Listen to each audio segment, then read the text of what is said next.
puck as it's sent up through the zone by Lodermeyer and scooped on up by Mersch. Mersch comes flying in over the blue line right in the chest of Ryan Bednard, and he elects to hang on for our first stoppage of this afternoon's matinee showdown with 32 seconds gone by in a scoreless opening frame. Yeah, it was a warm-up hit by Such right there, right off the bat. Got sat on his wallet, and it's going to be interesting. I was listening to your conversation with Lordo before the game, and I kept hearing the same thing. They need a little fire, underneath them, right? Whatever that spark they need. Let's see if we can get that here in the first period. Blocker side of Bednard we go. Face off, won by the Icemen, but they have to retreat out to center. Ivan Chukarov is there. In front of the scorer's table, puck gets deflected on up ahead. Colton Young had a shorthanded goal last night. Advanced for Jake Smith. Smith runs at a traffic jam in front of the scorer's table, and the Iceman captain Christopher Brown plays it behind Bednard's net. Bednard off the glass to the left wing wall. The Icemen contain Jerry D'Amigo on net, calmly turned away by Bednard. The puck deflects into the skates of our referee, Rocco Stakowiak, and back to the far corner of the Swamp Rabbit zone we go with just over a minute gone by. Scoreless first period. D'Amigo from behind the net finds a man, and it's Cockrell off the post. Chukarov off the post, who almost gives the Icemen a 1-0 lead within the first 90 seconds. Back again, high slot, a shot. That one goes over the net. As that was Damien Giroux. He had a pair of goals and an assist at NASCAR Night Showdown last night. Back out to the red line. The Icemen try to regroup, and both teams get a partial change. I don't want to say it was a surprise, but it looked like it caught the team off surprise with that quick little shot right off the post, and wow, what a chance. And this is exactly kind of what happened at the beginning of last night's game. Some kind of those kind of weird shots that they got off and right in the slot or right in front of the goalie. Let's hope we can turn that around tonight. J.D. Greenway back in the lineup, sends it up the right wing side of the Swamp Rabbit zone. It's banked off the glass by Ben Freeman, icing the signal and icing the call against the Swamp Rabbits with 18:07 to go here in a scoreless period number 1. The Icemen are coached by the head coach Nick Luco in his third season at the helm. Tonight is 183rd game behind the Icemen bench, 105-64-13. Got his 100th win literally at the buzzer of the year. New Year's Eve against Cincinnati, beat the Cyclones 5-4 on the road. It's good to see JD back in the lineup, and I was looking and listening to you at the defensive lineup that we had tonight. This might be the best defensive unit that we've seen in several seasons here. Got some real strong ones. Martin back in the lineup with Cap, and that might be one of the strongest lines that we have on the blue liners. They play very well together. Icing called against the Icemen. Again, I absolutely love the coincidence of that with 17:50 to go here in the first period. Swamp Rabbits are led by fourth-year head coach and general manager Andrew Lord. Tonight, his 256th game behind the Swamp Rabbits bench. 138 victories, 82 losses, 27 in overtime, and 8 because of the breakaway session. Wow, I can't believe it's been that long. Right. It snuck up on him. His 250th game was Sunday, January 7th at South Carolina, and I asked him about it, and he said, well, I guess when you're having fun, you don't really pay attention, right? Wow. That's certainly a lot of fun he's had here in the upstate. Back to hockey we come. Near corner of the Swamp Rabbit zone. Puck takes a deflection and rolls behind Bednard's net. First one to it, Craig Martin slams the brakes, hammered off the puck by Anthony Beauchamp. And then the puck is played on up through the Swamp Rabbit zone and hacked on out to center. Jordan Timmons is there. Gets deflected away from him. The Icemen regroup. A long stretch pass up ahead. Luke Brown to Derek Lodermeyer. Nice saucer pass in. Brown lost the puck in transition. It comes back to Jacob Panetta. Rimmed all the way to the right wing side of the Swamp Rabbit zone with just under 3 minutes gone by in a scoreless first period. That shot kicks off of Bednard, taken safely behind his net. Lodermeyer's there. Bank pass to the blue line. Panetta tight ropes. D to D finds Garrett Cockrell, and the puck deflects up in the mesh and out of play with 3:05 gone by in a scoreless opening frame. We're already seeing a little bit of shoving and pushing in the corner, but what's interesting is when they cycle that puck, if those of you who are watching on Flow Sports, when Jacksonville cycles the puck, the off winger or the off defender takes a 45-degree shot, right, or not a shot, they skate right in front of Bednard. They are continually looking for that backdoor pass or that slot pass to see if they can get a quick one right off the bat. Glove side of Bednard we go. Josh McKechnie in the dot. McKechnie tied up, kicks it to the back corner, but the Icemen have control until it's intercepted by Joe Leahy. Leahy up the far wall, banked on up ahead. Intended that one for Tanner Eberle, could not connect with the veteran. Work back to Leahy again, a second try. This time connects with Eberle, who redirects the puck all the way inside the Swamp Rabbits attacking zone. Puck banked again, back out through center, and it's taken by Giroux, and then exchanged in front of the scores table by both teams. 16 and a half to go. Scoreless first period. Icemen right back to it. Jerry D'Amigo worked up the near side. Out to center, Mark Lewis. The steady Eddie veteran there flings it all the way to the far corner of the attacking zone. Banked out once again in neutral ice. And J.D. Greenway, Johnny on the spot. Not sure if that's what the J means, but nonetheless we'll continue on. As the puck's back out again in neutral ice, both teams have kind of coughed it up just inside their own blue line, trying to transition the puck out. Yeah, that's exactly right. I was just watching Lewis off the ice. He's so strong. You know, you call him the wily veteran, but he kind of just, it makes it look easy, but he sends that puck to the corner so strong. That guy has got some oomph behind that stick. And now he's on his horse, back checking in his own zone. Chris Grando beat him to the puck, but his shot's deflected away by the active stick of the aforementioned Mark Lewis. Puck taken behind the net, rimmed up to the left wing wall. Off the blue line, it comes to Chukarov, sent off the back glass and to the left wing side. The Swamp Rabbits regroup again. 15 and a half to go. Scoreless first period. Pass intended for Carter Such out of the reach of his blade. Puck turned over. It's Beauchamp, but his pass intended for Perkusic got denied. And back it comes below the goal line in the Icemen third. Hauser plays it on a tee, and it's settled down by Connor Russell, who last year called Bon Secours Wellness Arena home for a brief stint. In front of the scores table again we go. Puck deflects back on in the Icemen zone. Russell the first one to it, slams the brakes, leaves it for a teammate in close support, which is then promptly sent down the length of the ice. Icing the signal, icing waved off. They said it was deflected. We continue on with 15 minutes left. Scoreless opening frame here in the Sunday matinee rematch. And a first shot there from Olivier Nadeau, who had a power play goal last night, is turned aside calmly by Bednard. Inside the blue line, comes to Riley Fiddler-Schultz. Button hooks through traffic. That one skips away. Back to the blue line, near side wall. Garrett Van Wy also had a goal. Plays it up that near board. Kicked on up to the blue line. The Swamp Rabbits can't get it out. Icemen back in control.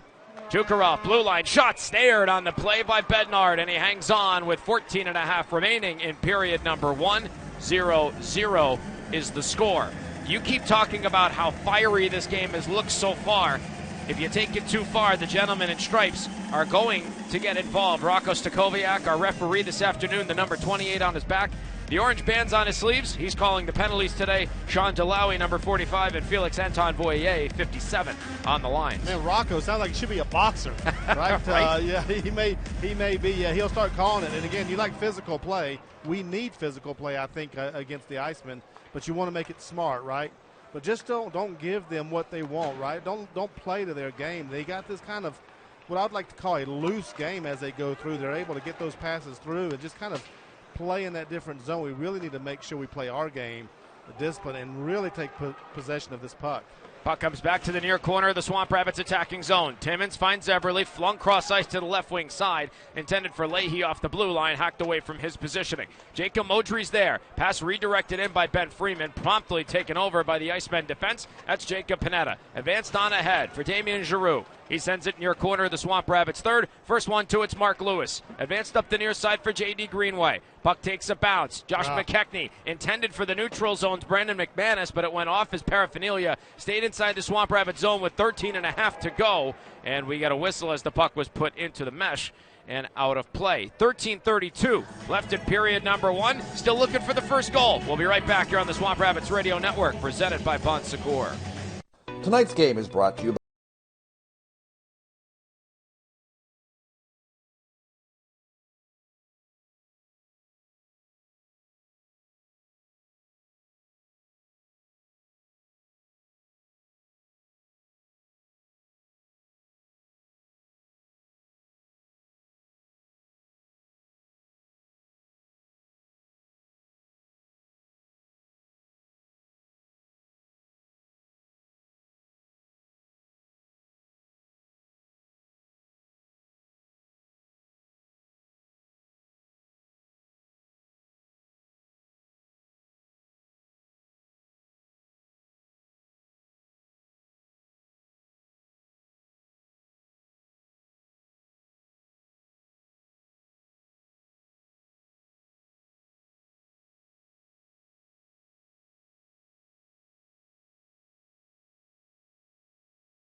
This is Swamp Rabbits forward Josh McKechnie, and you're listening to Greenville Swamp Rabbits Hockey on the Swamp Rabbits Radio Network. Back come the Swamp Rabbits in transition as we regroup. Anthony Beauchef slams the brakes, left wing side of the Icemen zone. Work down into the far corner. Beauchef throws his weight around, jumps into the pile-up. And it comes free to him. Then he's put into the boards by Derek Lodermeyer. Swooping on in, Josh McKechnie. Swims by an aggressor. Backhands it up the wall. It's Mark Lewis. Lewis is there through traffic, and the puck gets stopped away by a defender.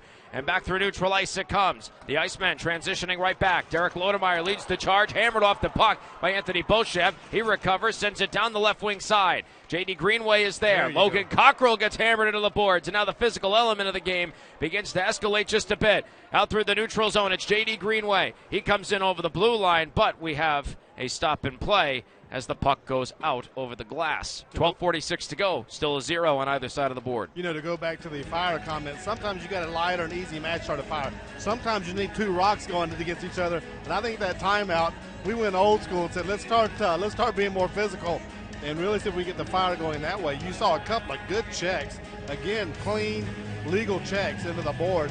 Let's make them feel that second game in 2 days and make them feel it in the third period as well.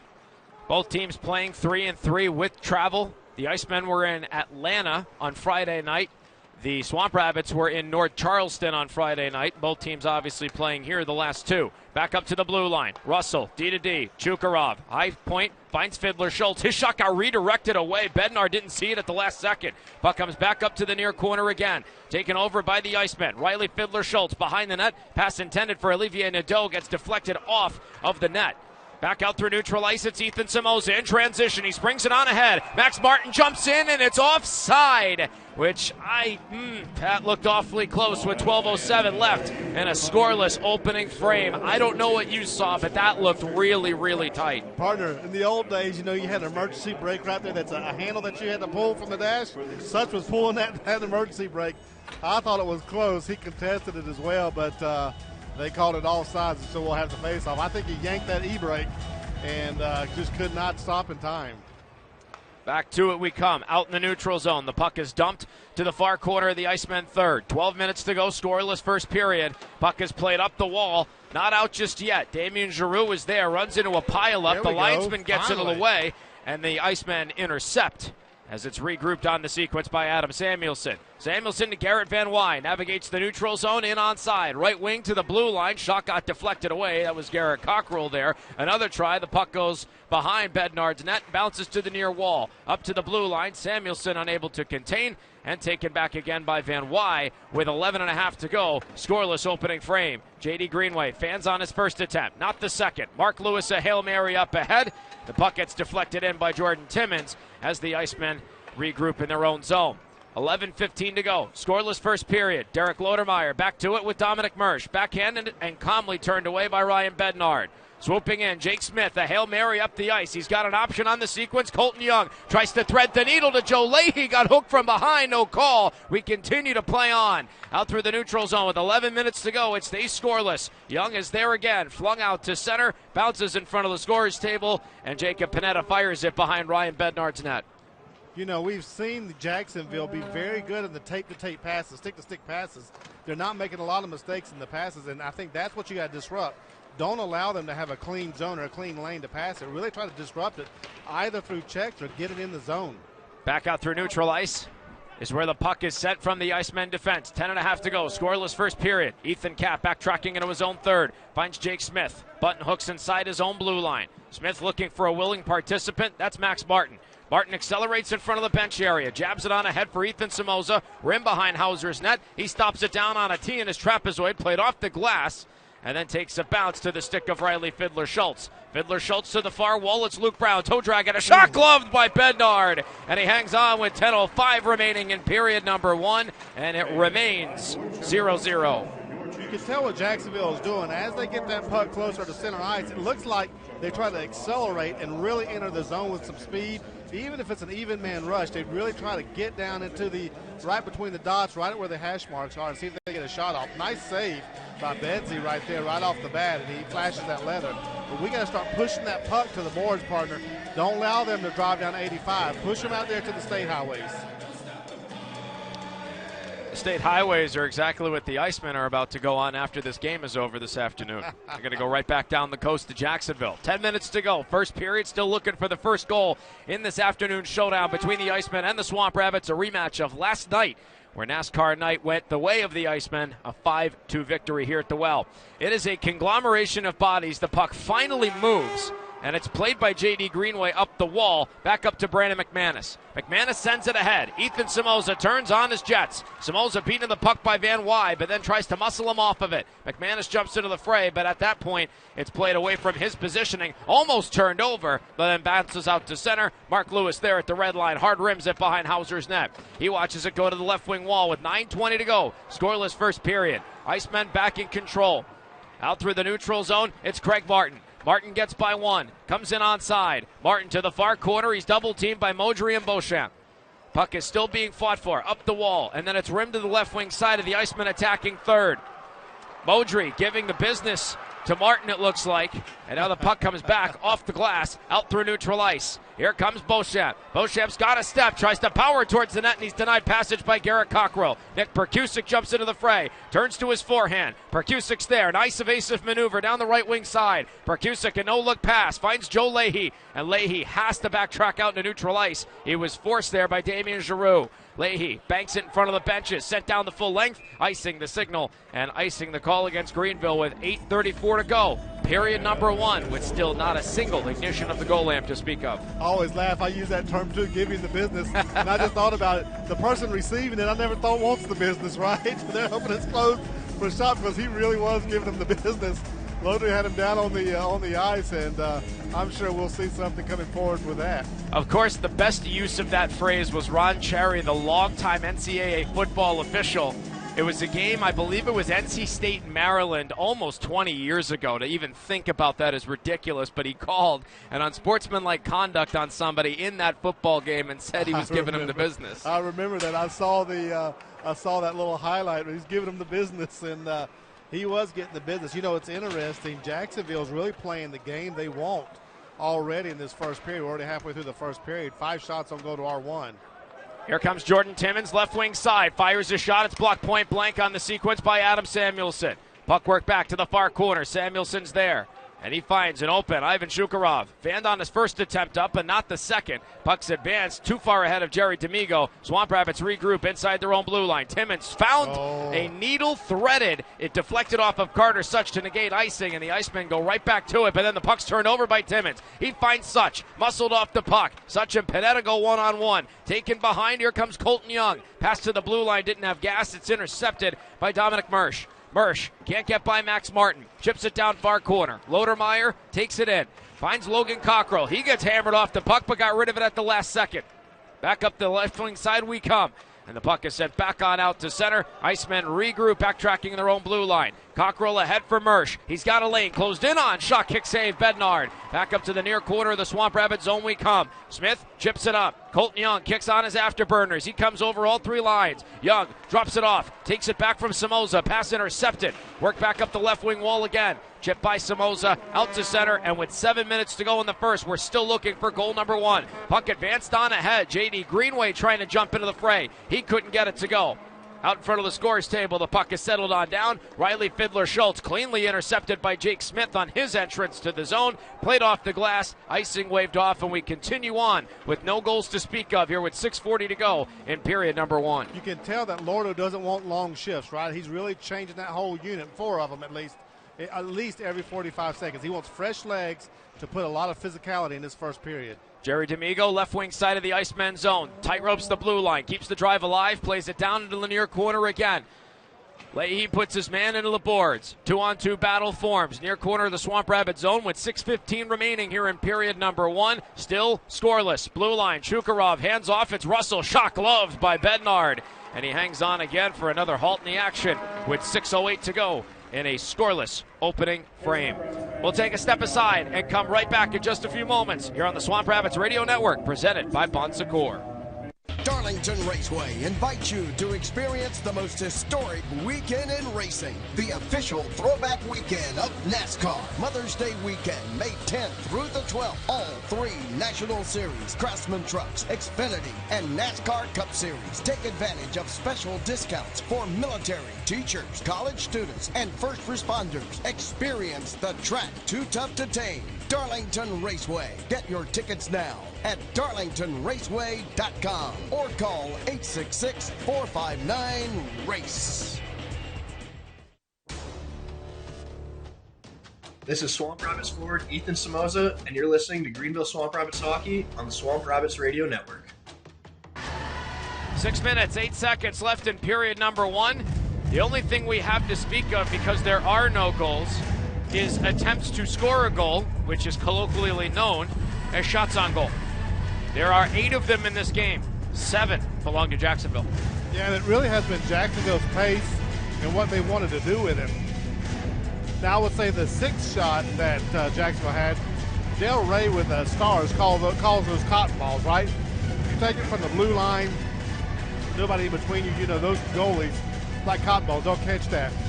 But what they're going to try to do is start to squeeze that zone down even more, see if they get some better shots.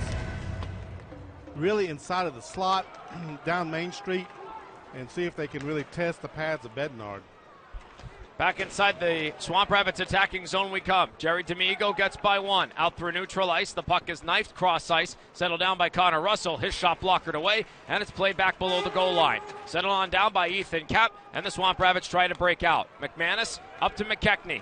Kicks into his 6th gear, dumps the puck deep. He's in hot pursuit. Hauser came out of his net for a brief moment. McKechnie wreaking havoc on the forecheck as the Swamp Rabbits get some fresh legs out there. Tanner Eberle throws his weight around, stops up the progress of the puck on that near wall until the Icemen finally recover it. But even then, they're having trouble getting out. Connor Russell out through the neutral zone to Damian Giroux, and the Icemen safely exit with 5:20 to go in the first. And we are still looking for goal number 1. Max Martin. Joe Leahy back in his own zone. Looks up the ice. And now he takes his ice and accelerates. Leahy at the red line. Chips the puck in. Garrett Cockrell the first one to it for the Icemen. Cockrell pass almost got deflected. It would have been turned over. High slot to Colton Young of all people. And now back come the Iceman through the Swamp Rabbits third. Puck's played by Panetta. Thrown out in front. Knocked away by Bednard. Another try. Kicked away by Bednard. And backhand shoveled out to center. And immediately recovered by the Icemen's Garrett Cockrell at 4:45 to go. Scoreless first period, and Ryan Bednard 10 for 10 on shots faced. Yeah, that's a shrinking of that zone as I'm talking about. They're really trying to get down into those slot areas, right, and really see if they can get a deflection like 2 of their goals they had in the first period last night. Far side of the Swamp Rabbit zone we come. Perkusic absorbs contact. 2-on-2 battle forms again. Perkusic finds some close support. Timmons banked high off the glass, out to the red line, and it's regrouped by the Icemen in their own zone. Connor Russell banked off the back wall, finds a willing participant. Puck takes an odd carom, and it's advanced by Luke Brown out to neutral ice. Mark Lewis full windup, full send into the zone. Ben Freeman's there, chipped up the far wall, trying to find somebody else wearing an orange Swamp Rabbit sweater. Back comes the puck, far side, played off the glass, and then advanced up, still not out. A second try comes to Riley Fiddler-Schultz.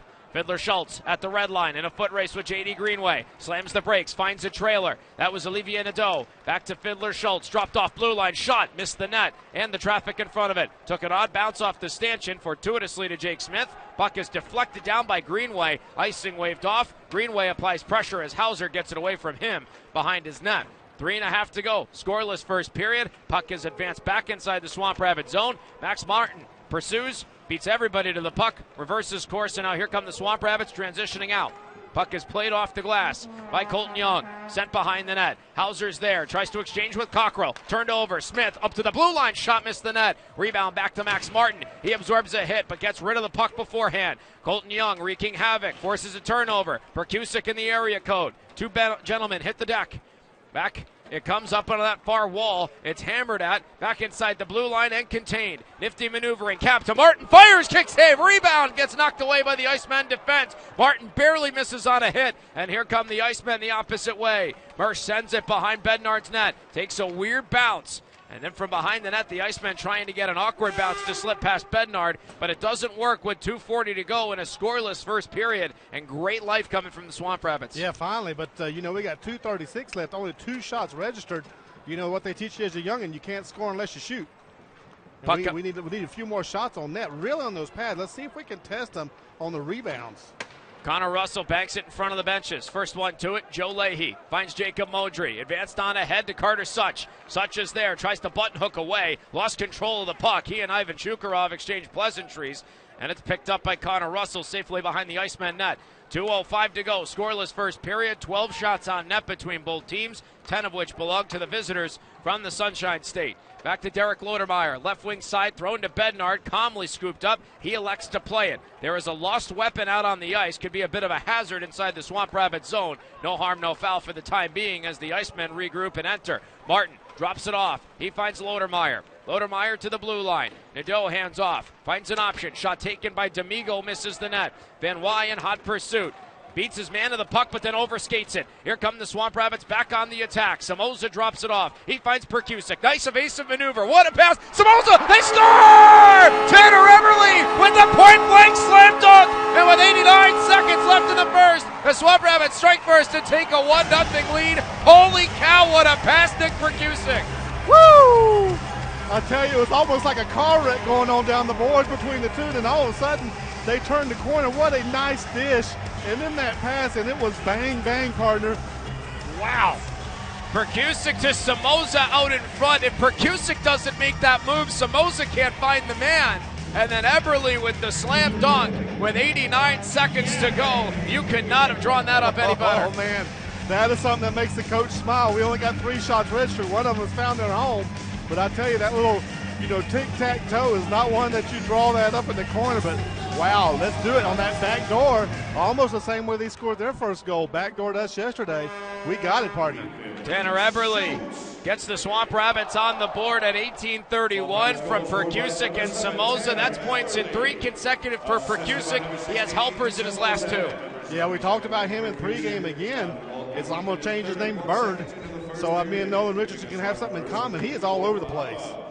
Back come the Icemen inside in their own zone. It's Jacob Panetta banked up the near side to Craig Martin.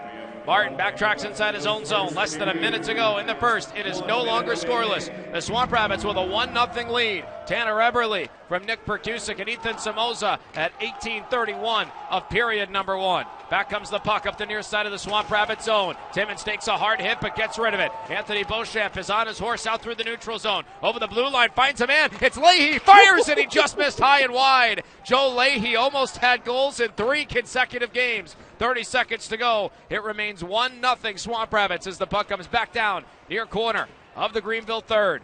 A nice stick lift there by Leahy. Advanced up the near side boards. McManus can't get it out. Shukarov with a shot misses the net. 15 seconds to go in the first. Swamp Rabbits trying to maintain a 1-0 lead. McManus is there. Spins behind. He finds McKechnie. Kicked up to Such. Such onside. Shoveled ahead for McKechnie. 7 seconds to go.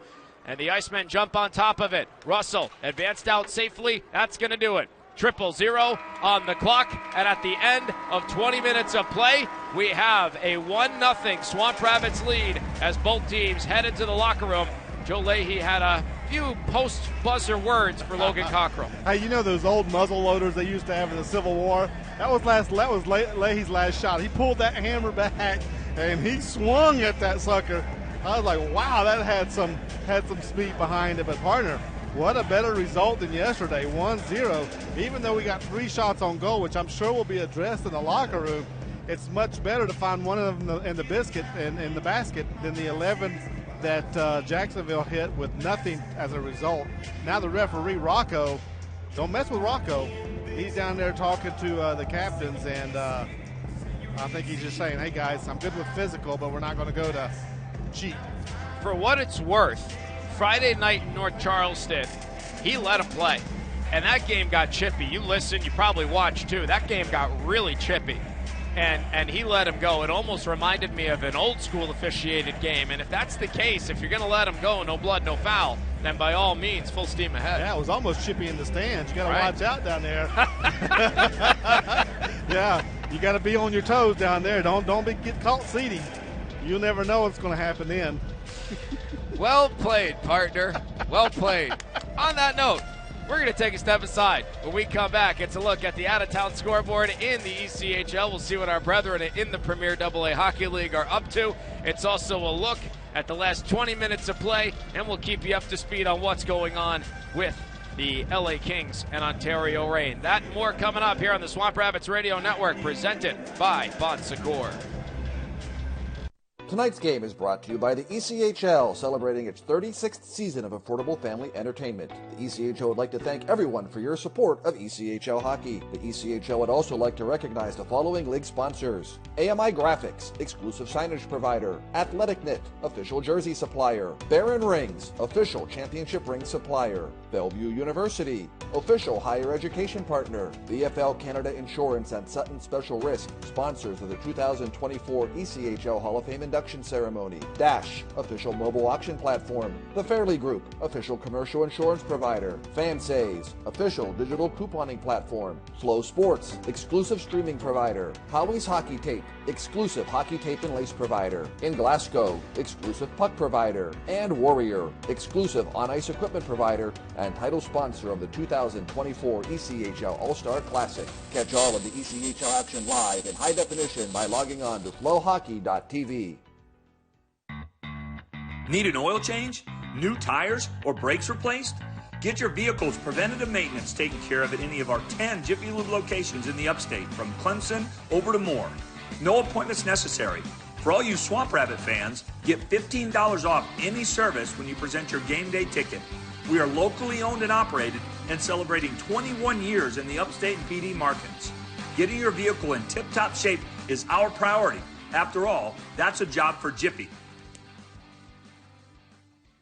Darlington Raceway invites you to experience the most historic weekend in racing, the official throwback weekend of NASCAR. Mother's Day weekend, May 10th through the 12th. All 3 National Series, Craftsman Trucks, Xfinity, and NASCAR Cup Series. Take advantage of special discounts for military, teachers, college students, and first responders. Experience the track too tough to tame. Darlington Raceway. Get your tickets now at darlingtonraceway.com or call 866-459-RACE.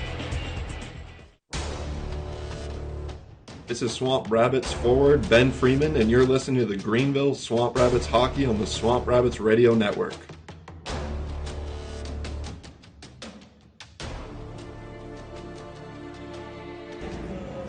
We have played 20 minutes, and unlike last night, it's the Swamp Rabbits that have the lead after 1 period of play. Before we dive in to our normal intermission programming, joined by my partner, Matt Caldwell, I'm Mark Benetti alongside you here on the Swamp Rabbits Radio Network. Special moment out on the ice. We had a military family reunion.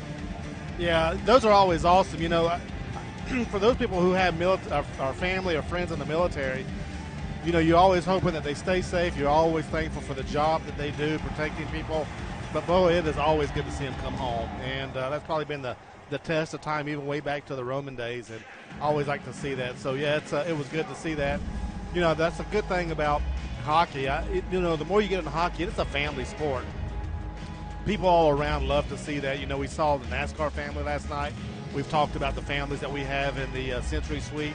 It's just a great thing that Spire's done, really kind of reuniting some of these families back.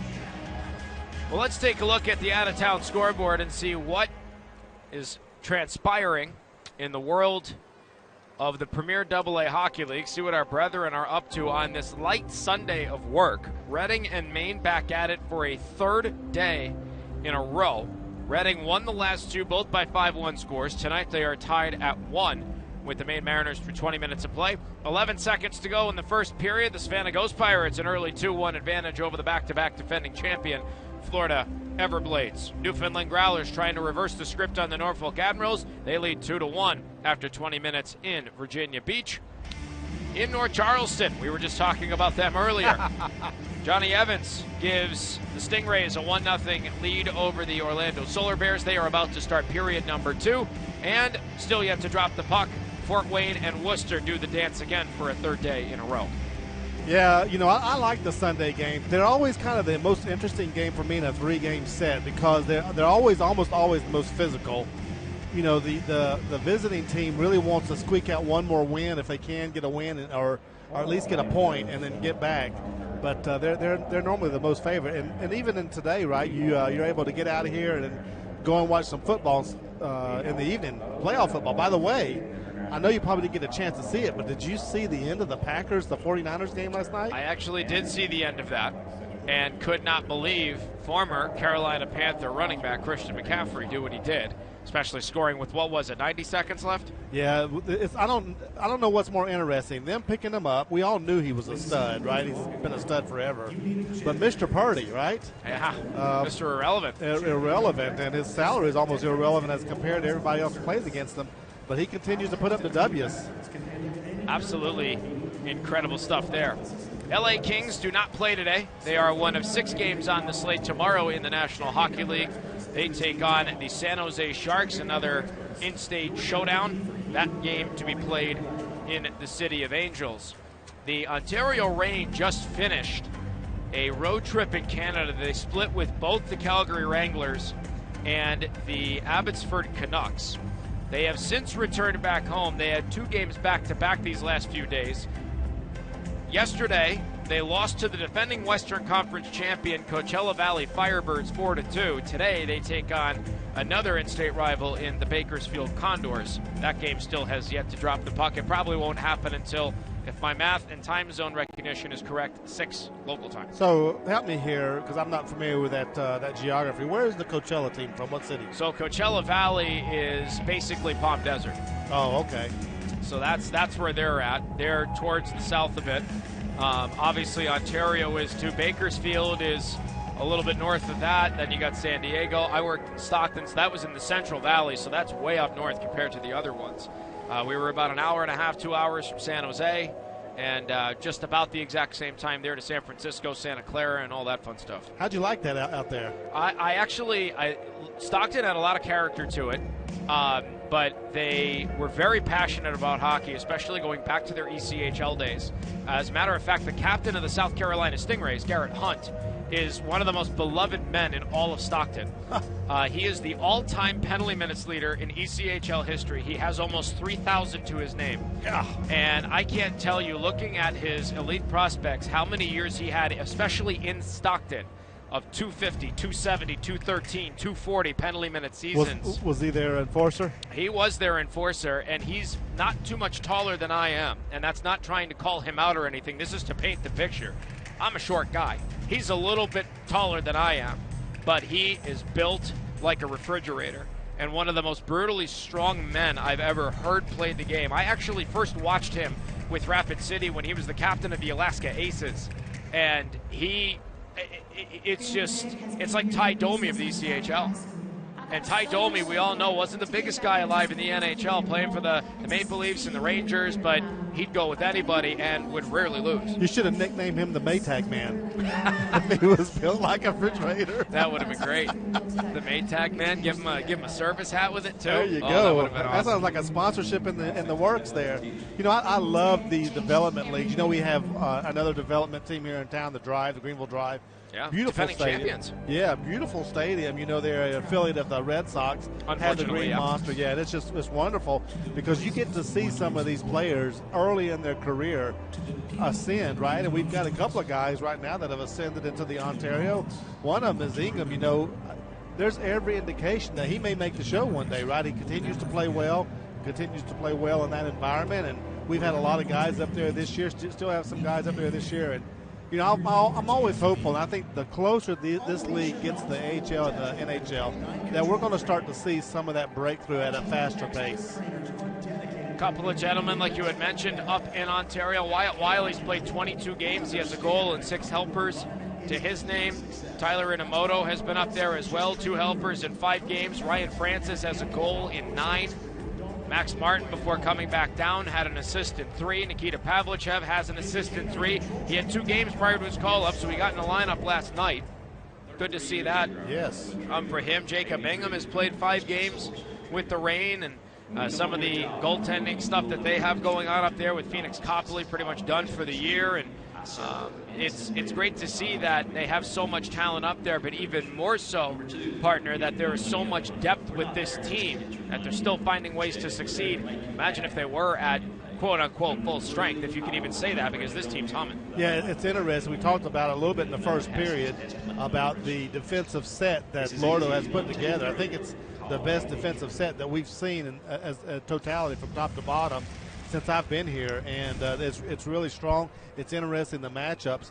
And the other thing that we have seen, and for several seasons, we didn't have that lethal score, right? And this time we've got people that can score. I tell you what, that goal that I don't know if you're going to talk about it, but that's a highlight reel right there. How you dish to your teammates, and then how you set up in the back of the crease. It was just awesome.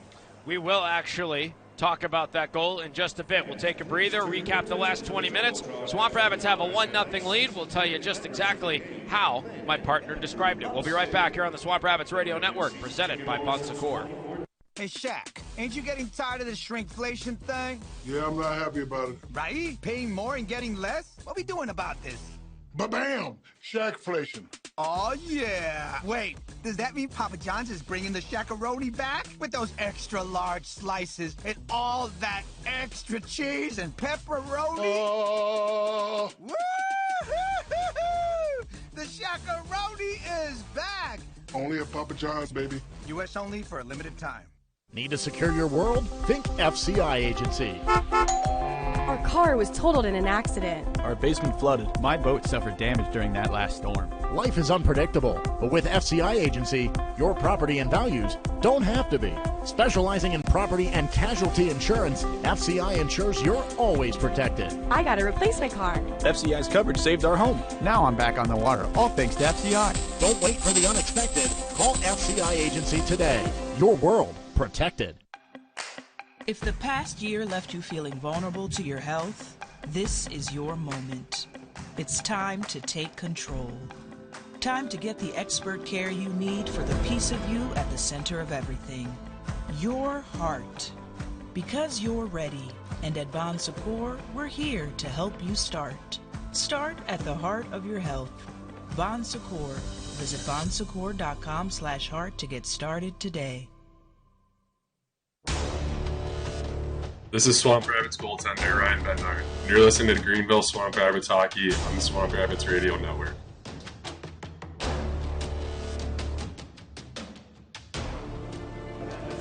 Ryan Bednar, coincidentally enough, walks us back into our broadcast. He was a big star that first 20 minutes. Let's go ahead and dive into it, as we have just 5 minutes before we begin period number 2. Only one ignition of the goal lamp to speak of, and it came in the last 89 seconds of the opening frame.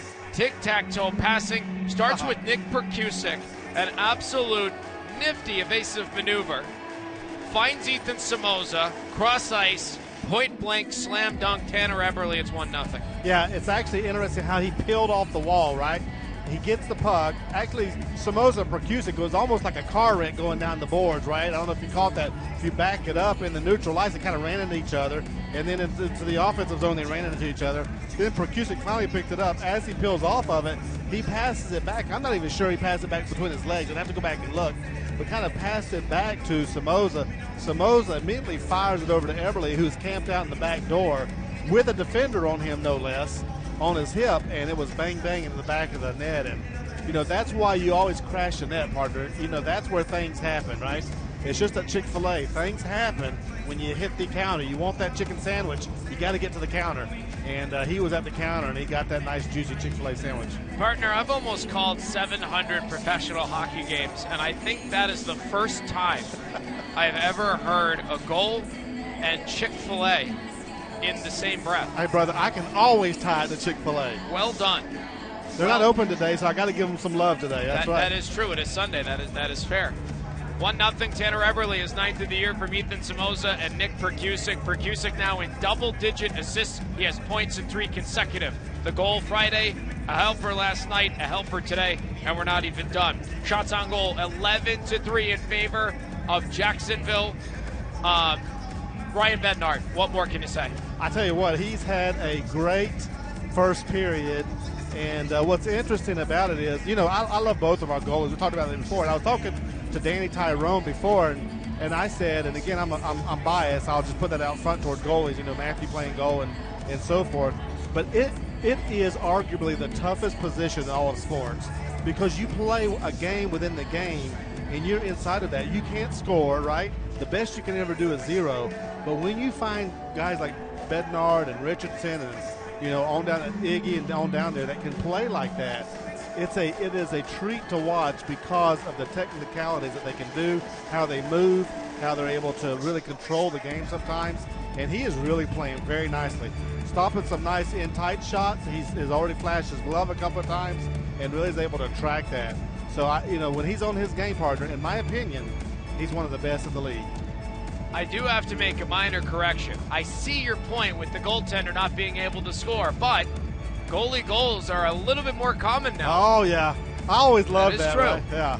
And it is fun when it happens. That is on my bucket list of things to broadcast. I have never called a goalie goal before. I will lose my crap if we ever have a goalie goal up here. I will just come unleashed on it. But I love watching them, and here they come. We'll take a step aside when we come back. Period number 2 on the docket. 1-0. Swamp Rabbits have the lead. By the way, no penalties called in the opening 20 minutes. Both teams immaculate without sin at the moment. We'll be right back on the Swamp Rabbits Radio Network, presented by Bon Secours. If the past year left you feeling vulnerable to your health, this is your moment. It's time to take control. Time to get the expert care you need for the piece of you at the center of everything. Your heart. Because you're ready. And at Bon Secours, we're here to help you start. Start at the heart of your health. Bon Secours. Visit bonsecours.com/heart to get started today. This is Swamp Rabbits forward Jake Smith. You're listening to Greenville Swamp Rabbits Hockey on the Swamp Rabbits Radio Network.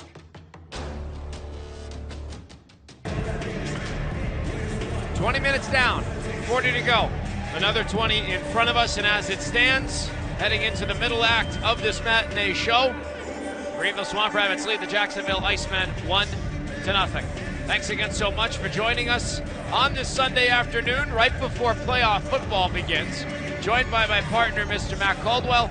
I'm Mark Finetti alongside you here on the Swamp Rabbits Radio Network. Yeah, I think Detroit and Tampa Bay are going at it right now. I think that's the... Oh, maybe, yeah, they might be. Yeah. And then we have the Chiefs and the Bills tonight. I love this time of year. I tell you what, though, I love being here more. I love hockey. I tell people this all the time. We had a suite full of people last night that I found out from our doctor, Dr. Lawless, here last night. That was their first game they've ever attended. And it's interesting to talk to those because every time, almost without doubt, they say, I didn't realize it was so much fun. This is a sport you need to come and watch in person. It's just a great time. Nick Pertusic assisted the only goal. He's across from Derek Lodermeyer at center ice. 20 minutes ticking away. Period number 2 is off and running. Max Martin sends it deep into the attacking zone. The period of the long change, as my partner likes to point out, as the puck is sent back on out through neutral ice. Tanner Eberle, the goal scorer, back to his defense. Martin, a bank pass redirected in by Carter Such. 20 seconds gone by, second period. Michael Hauser runs into a traffic jam. Tanner Eberle kicks the puck back up to the blue line, contained by Martin, and his shot's deflected away by Jacob Pineda. Icemen out through neutral ice, try to go on their first counter of this second period. They're denied passage. Puck frenetically bounces into neutral ice, taken back by the Icemen right on the blue line. And then it rolls to the blade of Ethan Kapp. Kapp, a stretch pass ahead for Carter Such. Lost it in his skates. Finds Tanner Eberle, but he's offside. Carter Such lost the location of the puck, so our first whistle of period number 2 comes 45 seconds in, and the Swamp Rabbits still have their 1-0 advantage. Yeah, I'm not sure who does the teaching for Jacksonville for the goalies about puck handling, but we have seen some shaky puck handling by both goalies yesterday and today. That's another one, right? The idea of it is if you're going to be the goalie and you go out and handle the puck, which needs to happen, make a decision and get on with it. Don't hesitate and don't stop it. You have to remember you're not as agile as those players out there, and he just got caught in a weird position. It almost led to another good chance by the Rabbits. Here we go. Here's a turnover. It's McKechnie down Broadway, knocked away by Hauser. The puck bounces off of Brandon McManus. Banked up to the blue line. Jacob Beaudry's there. Rimmed on behind the net. Josh McKechnie takes over to the far side. Finds a man. Leahy redirected by McManus. It went off his skate, and it would have counted. It wasn't a distinct kicking motion. And back out through neutral ice we come. Beaudry reverses course in front of the benches. And it's taken back by the Icemen. Martin unwinds, fires, calmly knocked away by Bednard to the far corner. Olivier Nadeau is there, mishandles the puck. Josh McKechnie plays it off the glass, back out through neutral ice. Anthony Beauchamp full steam ahead, played it on for McManus, and he couldn't settle it on the bounce. 18:25 left, second period. 1-0 the Swamp Rabbits lead, dangerously close to 2. Here comes Beauchamp. He's got Jake Smith. He's all alone, uncontested. Smith delays, tries to get the tuck, and he couldn't get it to go. Hauser, patience of a saint, waited him out and makes the save to keep it 1-0. 2 minutes into period number 2. Unbelievable. Whoa, he was under some pressure right there. Had the patience of Job right there. I think he was trying to wrap back around and tuck it into the side, and almost in a sweeping motion tripped up the Rabbit and just could not, we could not bury it. Back up to the blue line we come. J.D. Greenway tries to get by one, has control still. Greenway from his knees back to his feet for the backhand of Colton Young, and it just went the opposite way of the goal line. Back out in front of the benches, 17.5 to play in the middle act of today's matinee, and it's still 1-0 Swamp Rabbits, but boy, have they come out swinging to start off the second. Yeah, I mean, they are all over that. J.D. almost had the nice pass of the day. Again, right behind there, was almost able to deflect it in, but we got a pressure partner. We cannot allow them to play their game, but really kind of get them off the puck, and you're starting to see that in this period. That's out to the left side. Here you're going to see another push right here. Here comes the captain, Ben Freeman. His third game with that C on his chest to Eberle, looking for a second one. That may have been deflected away by Hauser. Out in front of the benches we come. Puck is immediately regrouped by the Swamp Rabbits. It's Ethan Kapp in his own zone. Runs into a bit of a pileup. Luke Brown takes over for the Icemen. Far quarter of the Swamp Rabbits third. 16:50 to go in the first. Greenville leads Jacksonville 1-0. Inside the blue line, Cockrell, his attempt blocked point blank. A second try. Kick save, Ryan Bednard. Puck played back up the near side boards and sent down the full length of the ice. Icing the signal. Icing the call against the Swamp Rabbits with 16:35 left in the second, and it remains 1-0 for the hosts. Yeah, I tell you what, that's an interesting, right off the bat, we saw that 5 shots credited for the Rabbits, 13 for Jacksonville. And Hauser right now, I think he's thinking, what happened? Because all of a sudden the RPMs on this game went up. And the Rabbits have come out with a abandon and really trying to condense their zone and see if they can get some tight-end shots. Blocker side of Ryan Bednard we go. Face-off won by the Swamp Rabbits. Puck played below the goal line and advanced up to Tanner Eberle. He has the only goal, his 9th of the year, and it came with 89 seconds remaining in the opening frame. Right now we have 16:20 to go in this second period. Ooh, and the score remains unchanged. A huge hit for Tanner Eberle. His stick is dropped. He picks it back up. And then Carter Such loses his. Like everybody sticks, yeah. Everybody dropping the lumber right now. Ethan Kapp behind his own net. Bank pass out through neutral ice. Carter Such is there, tried to thread the needle around his oncoming assailant. Puck makes its way up to Anthony Beauchamp. He squeaks it out to the high slot. Max Martin is there, tied up off of his stick. Inside the blue line, Such maneuvers by one, maneuvers by a second, backhand. He scores! Are you kidding me? Carter Such put that one on the highlight reel. 15:51 left in the second. The Swamp Rabbits have doubled their lead. They take a 2-0 advantage. Holy cow. Woo! How about those mitts, baby? He had those things turned up, and he was going through there like slalom. Back and forth, deacon left and right, all kind of laundry left on the ice, and then just squeaked it past Hauser again. Woo! Soup! What a goal. Carter Such, goal number 15 on the year at 4:09. What a goal. Of period number 2. Put that on the highlight reel. Somebody call up Sports Center. That was left and right. That was like an all-star move in the middle of an all-star game. He was out there. Puck is back out in front of the scorer's table. Jacob Modry backhands the puck deep. And it comes behind the net, rimmed all the way out, down the full length of the ice. Icing is the signal. Modry beats out his man. Icing is the call against the Icemen with 15:33 left in period number 2. And it remains 2-0 now for the Swamp Rabbits. Anthony Beauchamp with a big assist on that tally, as well Max Martin. Partner, I can't tell you how difficult that is because you're shifting weight between edges, left and right. You're deking between all kind of defenders who are taking whacks at you. All of a sudden, you're able to get that off. And you talk about ESPN. Bednard made the ESPN top 10 last season, I believe it was, when he made a save barehanded. Wow. That's gutsy from a goaltender. Yeah, you should ask him about that one time. It was crazy. That tells you everything you need to know about goalies. It takes a special person to play that position, let me tell you. You have to have a strong mental constitution. Oh, there it is. Shot from the blue line, knocked away. Our first penalty of the game coming up against the Icemen with 15:04 to go in the second. 2-0. The Swamp Rabbits lead and now have their first crack on the South Carolina Education Lottery Powerball power play to triple it with 15:04 to go in the second. Partner, this is the fire that Lordo was talking about, right? He knows it's in there, and all of a sudden the spark has lit, and this team has come out just going. And now we're going to see this power play, as he talked about with you before the game start. Hey, we got a good one, but let's see if we can get that thing up to 84, 85%. And, excuse me, that's the PK. Let's see if we get that power play up, 25% or so, and let's see if we can get a point this night. Face-off won by the Swamp Rabbits. They are in control. It's Brandon McManus, right wing side, thrown out in front. Pass got deflected. Martin on his horse keeps it in.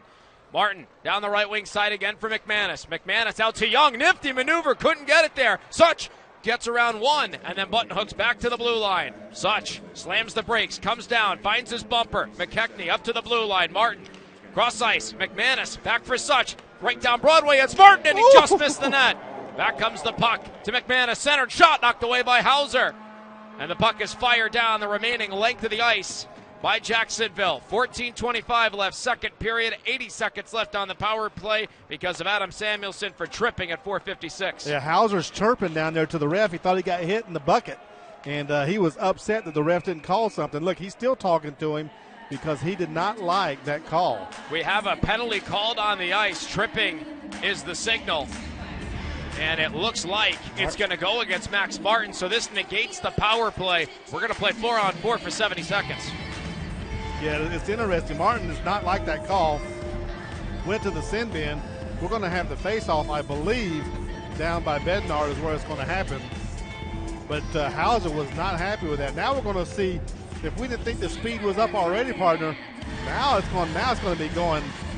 We're going to red line that thing. We didn't use that last night. We didn't use RPM or red line last night. Where were we at?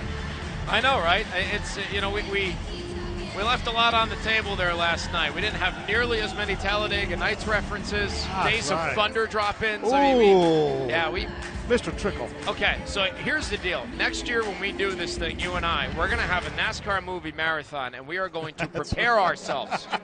That's how we study. We keep talking about this broadcast team meeting we're going to have. We're going to cover that in the meeting. Oh, I'm going to get it. We're going to get this meeting going. But the first place we're going is Mr. Lost Cajun. Absolutely. Here come the Swamp Rabbits 4-on-4. Perkusic with a wraparound. Beauchamp with a wraparound. He's denied. The puck comes back to the Icemen with 13:50 left in the second. 2-0, the Swamp Rabbits lead. We are playing 4-on-4 hockey for 40 more seconds. Damien Giroux, right wing side, slams the brakes, drops it off. He finds his captain, Christopher Brown. Maneuvers by one. Brown tries to center it for Giroux, out of his reach.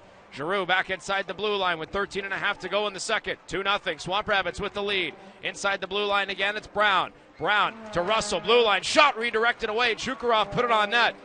Brown retrieves the rebound. Tight ropes the blue line. Again through traffic. Gets blocked. Puck is loose. Hack to Bednar. Knocked away. Back it comes on a wraparound. Where is it? It's behind the net. Somehow Mark Lewis, the only one who saw it. Then it's turned over. Giroux off the backside of the net. Couple of options for Brown. Ducks by one. Thrown out in front. Kick save. Bednar not once but twice. A trip there. And now the penalty minutes are going to get really screwy on the board. J.D. Greenway gets hooked too. Are we going to have more than one? No, it looks like only tripping is called. So now we're going to go back to 4-on-4 with 44 seconds left. Partner, I'm over here grinning like a Cheshire cat because what a stop by Bednar. 2 or 3 point blank. He saved the bacon again.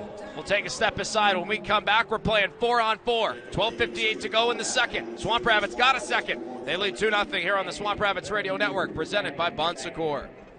Darlington Raceway invites you to experience the most historic weekend in racing, the official throwback weekend of NASCAR. Mother's Day weekend, May 10th through the 12th. All 3 National Series, Craftsman Trucks, Xfinity, and NASCAR Cup Series. Take advantage of special discounts for military, teachers, college students, and first responders. Experience the track too tough to tame. Darlington Raceway. Get your tickets now at darlingtonraceway.com or call 866-459-RACE. This is Swamp Rabbits forward Ethan Somoza, and you're listening to Greenville Swamp Rabbits Hockey on the Swamp Rabbits Radio Network.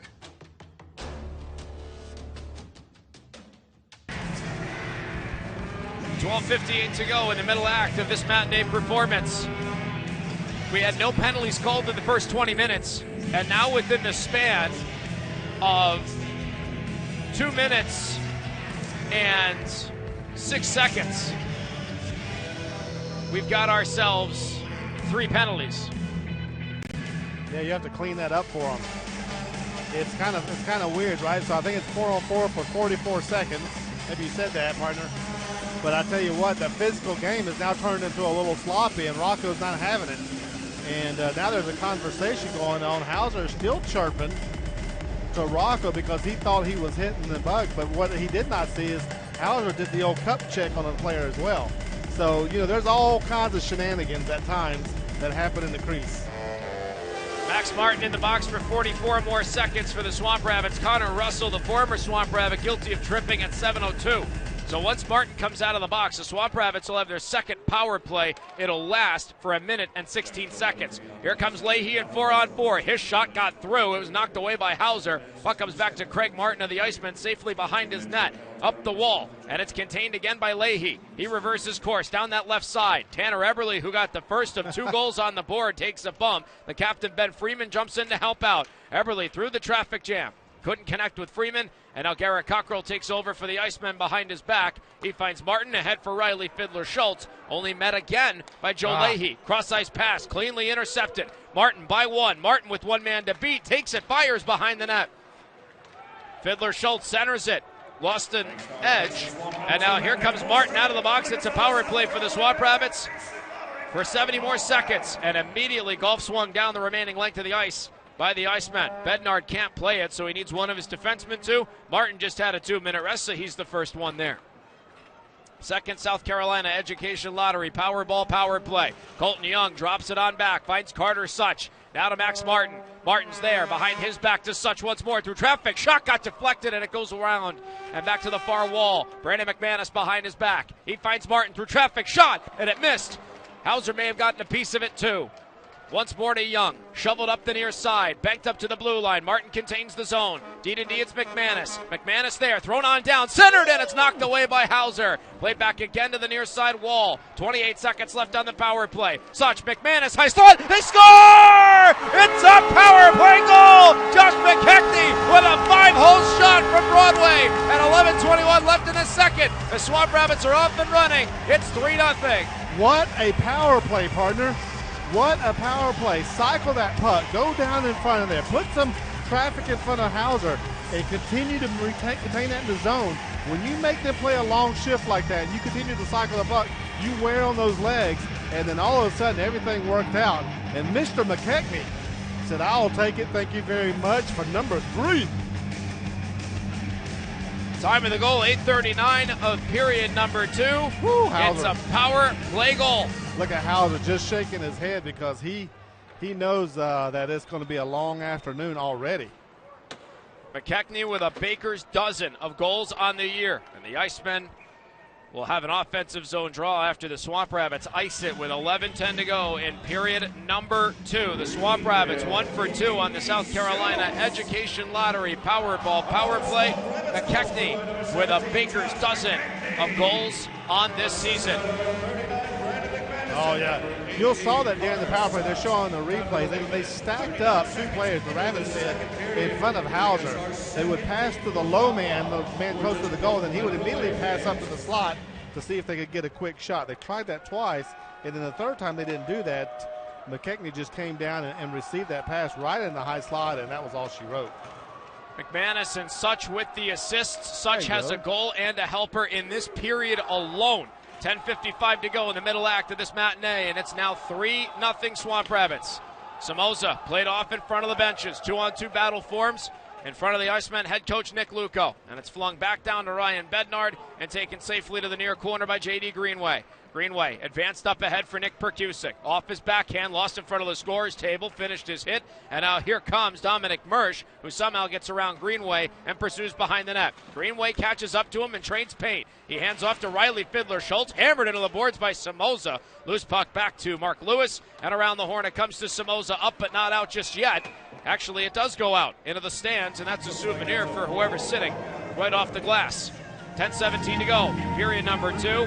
3-0 Swamp Rabbits. Yeah, it's interesting. As you can see, they're continuing the physicality of the game. And, partner, I think it has played into the hands of the Rabbits.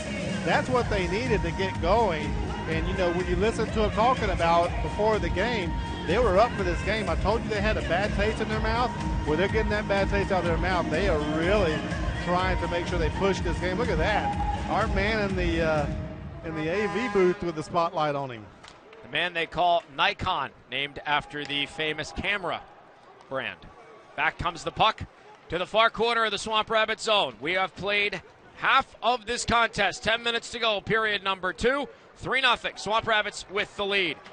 Joe Leahy rimmed around to the right wing side of the attacking zone. Puck is played by Jordan Timmons and then set up to the blue line. Leahy tried to contain. He mishandled the puck. Backtrack safely, banked in front of the scorer's table for the captain. Ben Freeman there. Back to Leahy. Another swing and a miss there. Dominic Mersch tries to come towards the net, and there's the captain with a brilliant back check. Probably the back check of the afternoon with 9.5 to play in period number 2 to keep it 3-0. It's exactly what it is. He came back. There was nice movement by him. Disrupted the play altogether. Here come the Icemen in close, 2-on-1. Shot thrown back door looking for Brown. Couldn't get it to go. The loose stick on the ice may have played a factor too. Here comes Beauchamp over the red line. He dumps it deep, and the Swamp Rabbits go for a full sail change with 9:10 left in period number 2, and it remains 3-0. Swamp Rabbits with the advantage. Carter Such has a goal and a helper. Josh McKechnie a power play goal. Tanner Eberle got things started early in the first. Back come the Swamp Rabbits. Martin pass on up ahead. Finds Brandon McManus. McManus hammered off the puck by Garrett Van Wy. Van Wy with time and space. Banked on up ahead to Olivier Nadeau. And he reverses course behind the net. Jacob Panetta jumps on the loose puck. Panetta navigates his own third. Played on up through neutral ice. Backhanded in front of the scorer's table. First one to it, Ethan Kapp. Banked off the glass, and it puts the Icemen in the offside position. And now Derek Lodermeyer has a couple of post-whistle shoves. And the linesmen get in the middle of it. Nothing comes of Lodermeyer and Eberle's conversation with 8.5 to play in period number 2. Have you ever known Eberle to back down from anything? He's just not that tight. Yeah, Tanner Eberle is a Saskatchewan boy. They don't back down from anything at all. We will dive into that in just a little bit. In the meantime, we'll be right back after these messages. 8:38 to go in the second period. Swamp Rabbits have added to their lead. 3-0 over the Icemen. We'll be right back on the Swamp Rabbits Radio Network, presented by Bon Secours. Hey, Shaq, ain't you getting tired of this shrinkflation thing? Yeah, I'm not happy about it. Right? Paying more and getting less? What we doing about this? Ba-bam! Shaqflation. Oh, yeah. Wait, does that mean Papa John's is bringing the Shaq-a-Roni back? With those extra large slices and all that extra cheese and pepperoni? Oh! Woo-hoo-hoo-hoo! The Shaq-a-Roni is back! Only at Papa John's, baby. U.S. only for a limited time. This is Swamp Rabbits forward Brandon McManus, and you're listening to Greenville Swamp Rabbits Hockey on the Swamp Rabbits Radio Network. You know, for a guy that's from California, Brandon McManus sounds like he grew up somewhere in Manitoba, maybe even near Duluth, Minnesota. It's weird, and people have chirped him for that. And I asked him one day, I was like, "You sure you're from California?" And he said, "Yes. Yes, I am." I tell you what, I talk to him a lot. He's kind of the guy that stands next to me as the players are coming out of the locker room, and we talk a lot.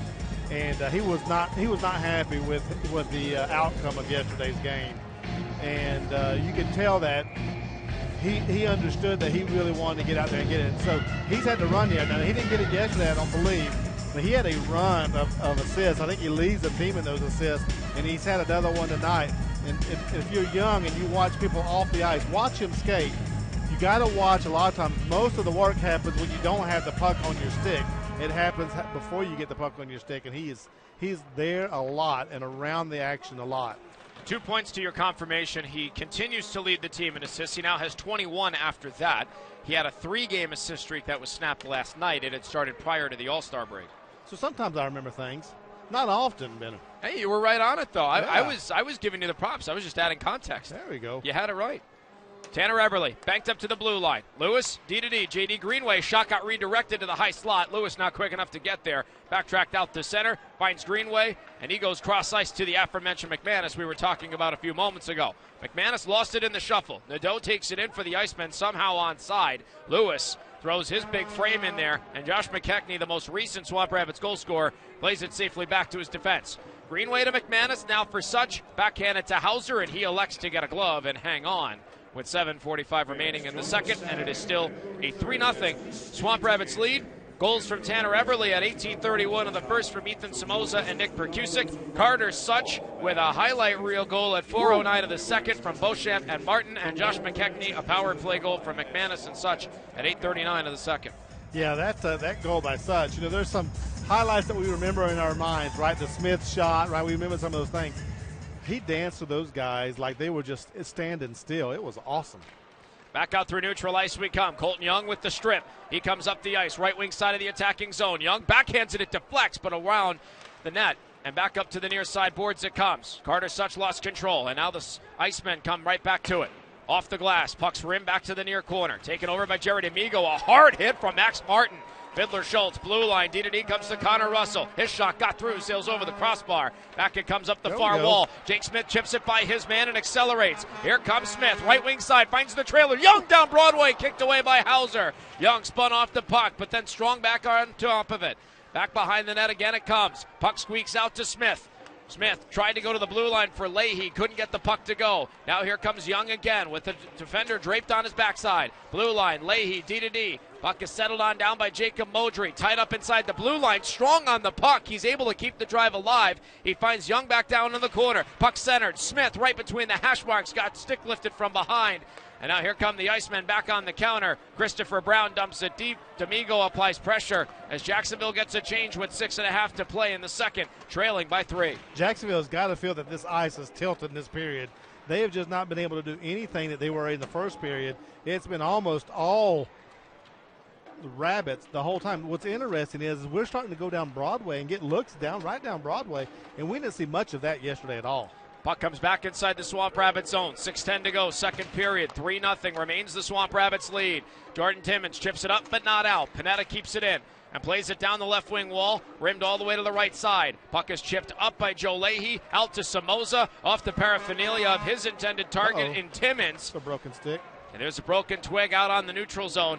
The puck comes back out into the Swamp Rabbits third. Derek Lodermeyer gets by Greenway. Thrown out in front for Mersch, and he couldn't get a stick to it. It got deflected away. The linesman in the middle of the play, lost in front of the bench area. Anthony Beauchamp throws his weight around, and the puck is flung all the way back. Bednard, what skill there. He batted it out of midair, and the puck just died. It's a center fielder, man. No kidding. Puck's back behind Hauser's net. He's out to play it. He finds Ivan Chukarov. Chukarov up through the neutral zone. Now to Luke Brown. Flung to Bednard. He calmly gets a stop and hangs on. As again, Mark Lewis lets Logan Cockrell know he's getting a little too close to his goaltender. On that note, we'll take a step aside. When we come back, 5:23 left in the second. Swamp Rabbits with a 3-0 lead. We'll tell you just exactly how we got there here on the Swamp Rabbits Radio Network, presented by Bon Secours. Darlington Raceway invites you to experience the most historic weekend in racing, the official throwback weekend of NASCAR. Mother's Day weekend, May 10th through the 12th. All 3 National Series, Craftsman Trucks, Xfinity, and NASCAR Cup Series. Take advantage of special discounts for military, teachers, college students, and first responders. Experience the track too tough to tame. Darlington Raceway. Get your tickets now at darlingtonraceway.com or call 866-459-RACE. This is Swamp Rabbits forward Ethan Somoza, and you're listening to Greenville Swamp Rabbits Hockey on the Swamp Rabbits Radio Network. 5 minutes and 23 seconds separate us from now and the end of 2 periods of play. Do you like the musical selection tonight? I saw some elite level choreography here. It's a Swamp Salt Shaker dance cam. That is very tough to say for me. Swamp Salt Shaker dance cam. Yes. I couldn't get it out. Wow. I've never seen that one before. That was new to me. Well, I had never seen those dance moves before. That was new to me. I was born with them. It's the same ones I had when I was a baby. I haven't changed them. Shot up high. Stopped by Bednard. That looked a little awkward. It did, and then somebody just got sat on their wallet. It was number 45. That is Logan Cockrell, the younger brother of Garrett Cockrell on this team. He just he went down like a bag of potatoes. Blocker side of Bednard, we go for this next draw. 5:15 remains in the second. 3-0 the Swamp Rabbits lead. Ben Freeman, the captain, in the dot. Giroux across from him. Giroux wins the draw. Here comes the aforementioned Cockrell. Greenway again presses him into the boards. Puck is pinned. He tries to kick it up. Luke Brown jumps in for the Icemen. Freeman tries to jump in for the Swamp Rabbits. Puck worked up the far wall. Played out in an open area. Giroux to the blue line. It's Russell. Russell played down. Gets the referee to jump. Shot it at his skates. Taken back to the far corner again. Brown up to the blue line. D to D. It comes to Russell through traffic, and it sails over the crossbar. That took a weird deflection at the last second, and I'm not sure Bednard saw it. He had his glove up. I think he saw it almost to the last maybe 2 or 3 feet, and then he didn't see it. Regardless, we come back to it through the neutral zone. Brandon McManus chips it in. He's back on his helping hand. Having a 3-game assist streak snapped last night. He's got 1 on the power play goal to McKechnie here in this frame. Nice hustle from Martin off the bench. Kept the drive alive, and then he sends it to Hauser.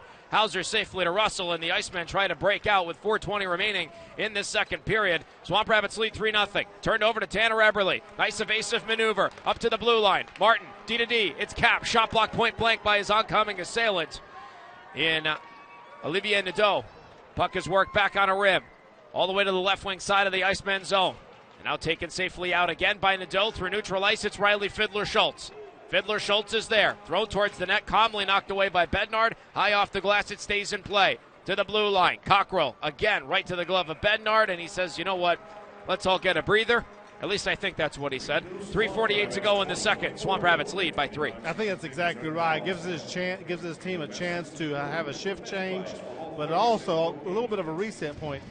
You know, at the end of it, we've talked about this the last few games, right? The last 2 minutes and a half of each period, for whatever reason, and I'm not sure it's just the Rabbits, it might be both teams, things just kind of get loose, right? Things happen, and we've seen goals scored in that last 2 minutes. Let's see if we can tighten it down and take this 3-0 lead in. Glove side of Bednard we go. Colton Young is in the dot. Face-off won by the Icemen. Van Wy feigns a maneuver, throws it down the wall. Grando to the blue line, shot deflects high off the glass. Again, stays in play behind the net. Derek Lodermeyer back up to the blue line. Cockrell shot, redirects towards Bednard. He calmly knocks it to the near corner. Christopher Brown, the Iceman captain, pinned up against the boards. Puck comes free to the near side. Squeaked on out to Young. He turns on his afterburners through neutral ice. Young, over all 3 lines, takes it left wing side, played behind the net. Jordan Timmons in hot pursuit. Timmons turns to his forehand, reverses course. Jacob Modry contains the zone on the left wing wall. Played down behind the net. Here comes Carter Such, already with a goal and an assist. Puck bounces off of Hauser's glove. He couldn't catch it. Such wards off an assailant, plays it high off the glass into the mesh and out of play with 3:03 to go in the second. 3-0 the Swamp Rabbits lead, and that was a really interesting sequence. Such's pass took a high pop-up, if you will. Hauser's trying to catch it like a center fielder, but he didn't get all of his glove on it. It's like lightsabers down there. They're both down there hitting each other, who Schwartz is bigger, and so they were just all over the place, and finally it came down. For those of you who don't know that reference, you don't know a good movie. Partner, that was elite. Within 5 seconds and 3 words, we went from a Star Wars reference to a Spaceballs reference. That's exactly right. Absolutely incredible.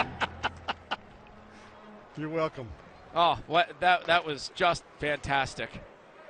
We need to have a Spaceballs night. Everybody does a Star Wars night. We're doing one next month. We got to have a Spaceballs night. I don't think anybody's done that. Yeah, so I'll tell you what, my little guy David, who I love to death, anybody's ever met David, he is now watching the old Star Treks. Oh, wow. In order. So the brother comes out the other morning before school and he said, Dad, have you seen The Wrath of Khan? And I said, yeah, bud, I've seen The Wrath of Khan. How about putting that worm in their ear? Isn't that cool? And I was like, now we can have some good conversations. He has reached my level. I'm ready to go. Locker side of Ryan Bednard we go. Old school cinema is just fantastic. Yes, it is.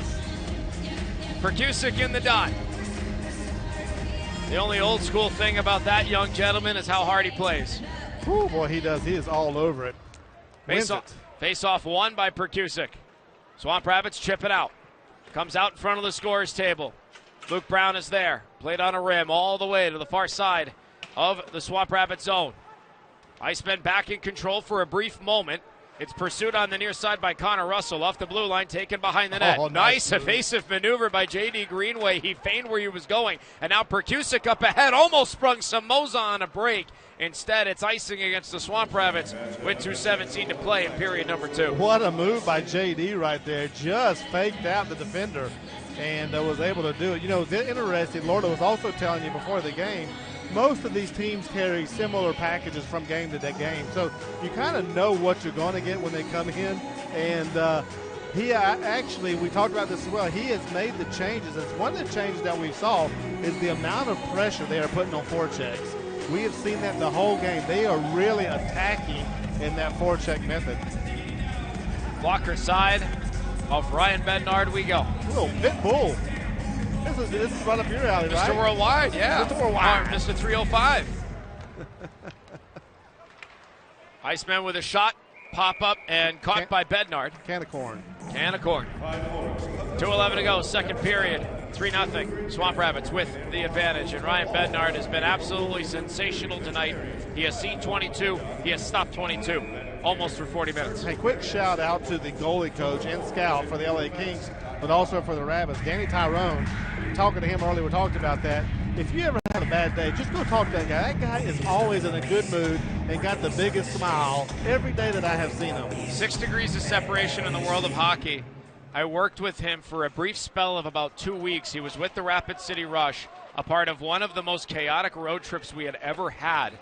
We got caught in bad weather driving to Idaho through Wyoming and got stranded in Wyoming on both the return and outbound leg of the trip. And Danny was there for that. That was his welcome to the Mountain Division. I bet he was in a good mood then too, wasn't he? He absolutely was. Pillar of positivity, Danny was.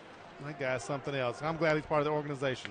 Here comes Craig Martin. High slot. Shot kicked away. Ryan Bednard. Another gigantic save.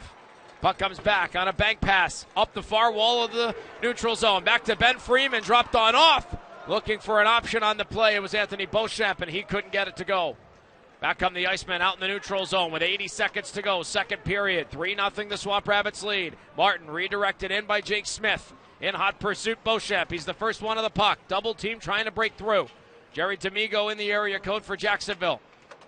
The puck comes back to the Swamp Rabbits. Josh McKechnie with the most recent goal. Takes it to the far corner. McKechnie looking for some help. Turns to his forehand. Lost it off the paraphernalia of Jacob Panetta. It's contained on a nice tight-roping maneuver by Tanner Everly.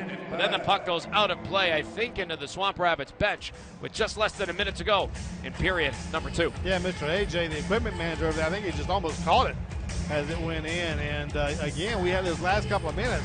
Bednard with another beautiful left leg pad save down here in tie. We got 57.6 seconds left. Let's make sure we then close this up. The faceoff will be to the left of Hauser. Glove side, as you like to say. A.J. Smith, the first-year equipment manager of the Swamp Rabbits, spent the last 4 years at Mount Royal University in Canadian college hockey. Great to have him on board in his first year in the professional ranks. Puck comes back out through neutral ice. Here comes McKechnie, 2-on-2. High slot, hands off. Everly called for it, rips it, and it's snared by Hauser with 39 seconds on the dot remaining in the middle act. 3-0, Swamp Rabbits with the lead. Boy, he did rip it, didn't he? He loaded that one for bear as well, but Hauser really had it. He had that short side cover, which is where he was aiming for. And, man, you go from Pit Bull to Bee Gees. Look at that. That is a transition. Absolute I'm going to break bangers. out the gold medallion.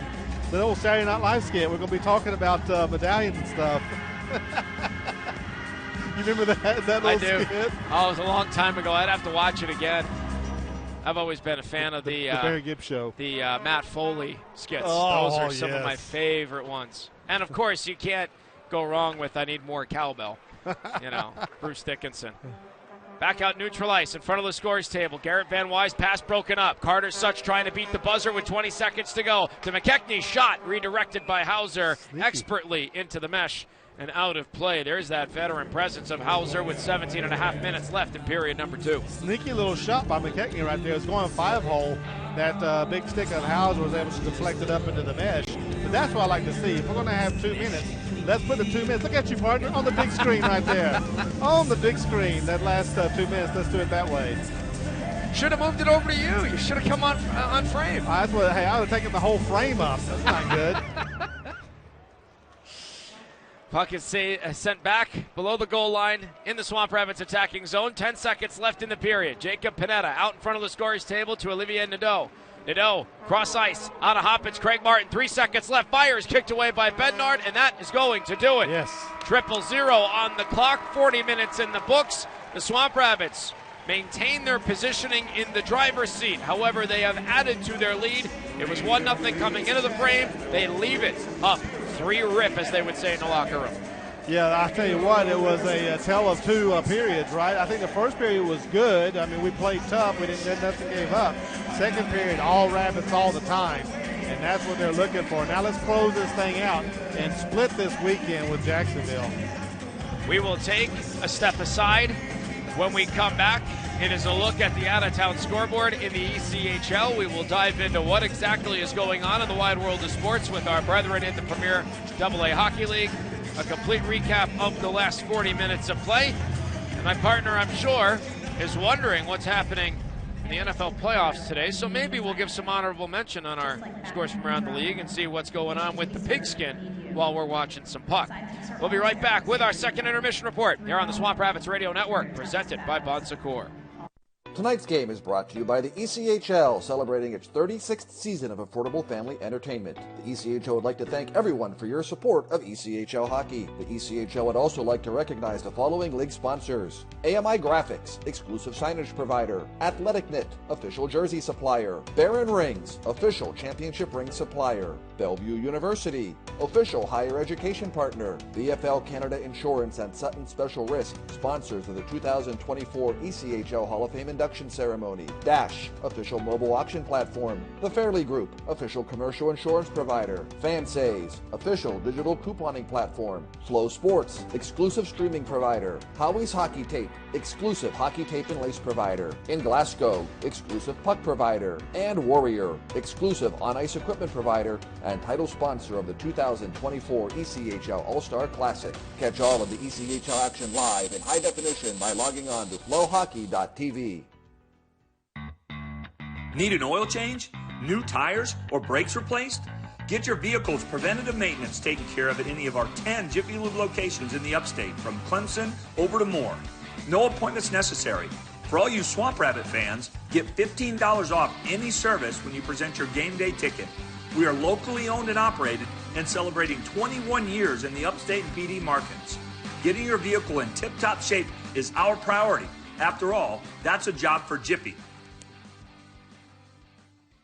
Darlington Raceway invites you to experience the most historic weekend in racing, the official throwback weekend of NASCAR. Mother's Day weekend, May 10th through the 12th. All 3 National Series, Craftsman Trucks, Xfinity, and NASCAR Cup Series. Take advantage of special discounts for military, teachers, college students, and first responders. Experience the track too tough to tame. Darlington Raceway. Get your tickets now at darlingtonraceway.com or call 866-459-RACE.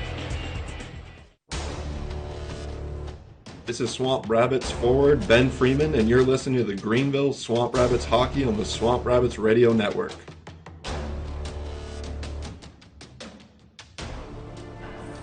We have played 2 periods. We still have 1 more.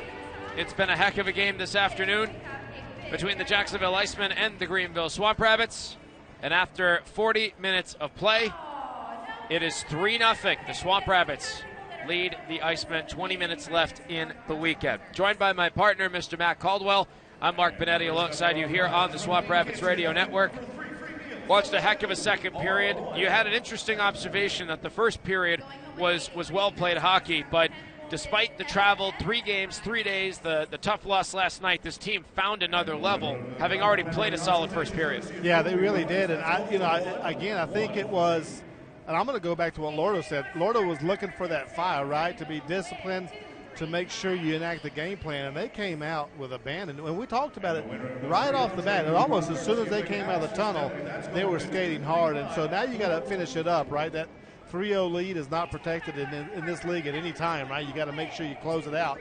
But I tell you what, it's much better to be in this position than in the reverse position that we were last night, down 0-3. Well, let's take a look at the out-of-town scoreboard in the ECHL, see what's on tap with our brethren in the Premier AA Hockey League.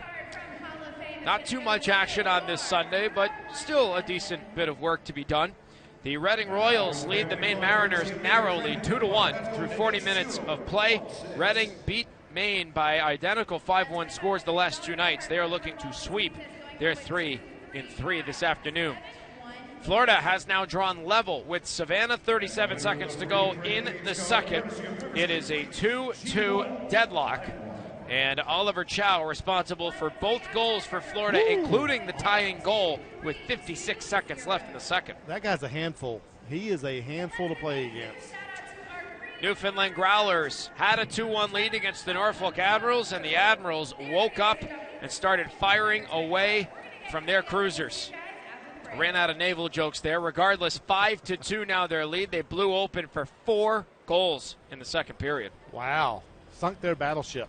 I tell you what, that is, speaking of things, that another great movie is Crimson Tide. Yes. Oh, phenomenal. Red October, Hunt for Red October. Red October is great. That's a good one. How about The Rock? The Rock needs to get some love. Yeah, The Rock. Rock's there you go. That's pretty good. The South Carolina Stingrays up 2-0 now over the Orlando Solar Bears. Wow. I don't know many movies about stingrays or solar bears, or polar bears even for that matter. Well, I'll tell you what, that's interesting itself, because, it's interesting what you get with Orlando when they play. I mean, they could come out, and I'm not joking, they could put 7 on you within a couple of periods, and then all of a sudden they're down 2-0. Is it into 2? Is that where it is? About to be end of 2. There's 1:12 left. Yeah, so that's kind of an unusual little – this league, I mean, that division is just crazy right now. And still yet to drop the puck. They will do so from Fort Wayne in roughly 23 minutes. The Comets and the Worcester Railers finish out their weekend's slate. So of all work. the ECHL that you've done, Benner, give me a couple of your favorites that are not in our division. A couple of favorite places that you've been. Well, Idaho has a gorgeous building, and they pack it to the brim almost seemingly every night. At the time for me, it was CenturyLink Arena. I believe now it is Idaho Central Arena. You can't go wrong with the Allen Event Center what used to be the Allen Event Center. It has changed names, but that's where the Allen Americans play.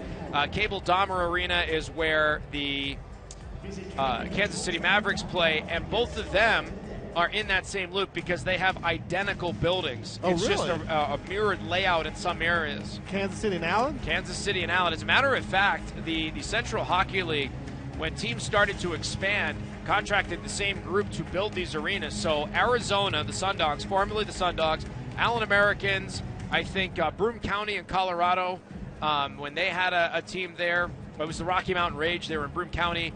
And then the Mavericks, maybe 2 other teams have identical arenas. Some of them mirror images of the other, but those were 2 great ones. I've always thought, and they used to do it, when they had it Hockey Night in Canada, but I've always thought that maybe 1 game a year that 2 NHL teams go and play at a smaller arena. Right.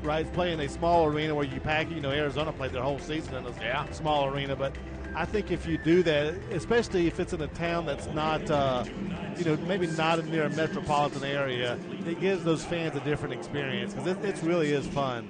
Well, they do that with Kraft Hockeyville. That's right. And as a matter of fact, the Rapid City was a finalist for that. It was a national finalist.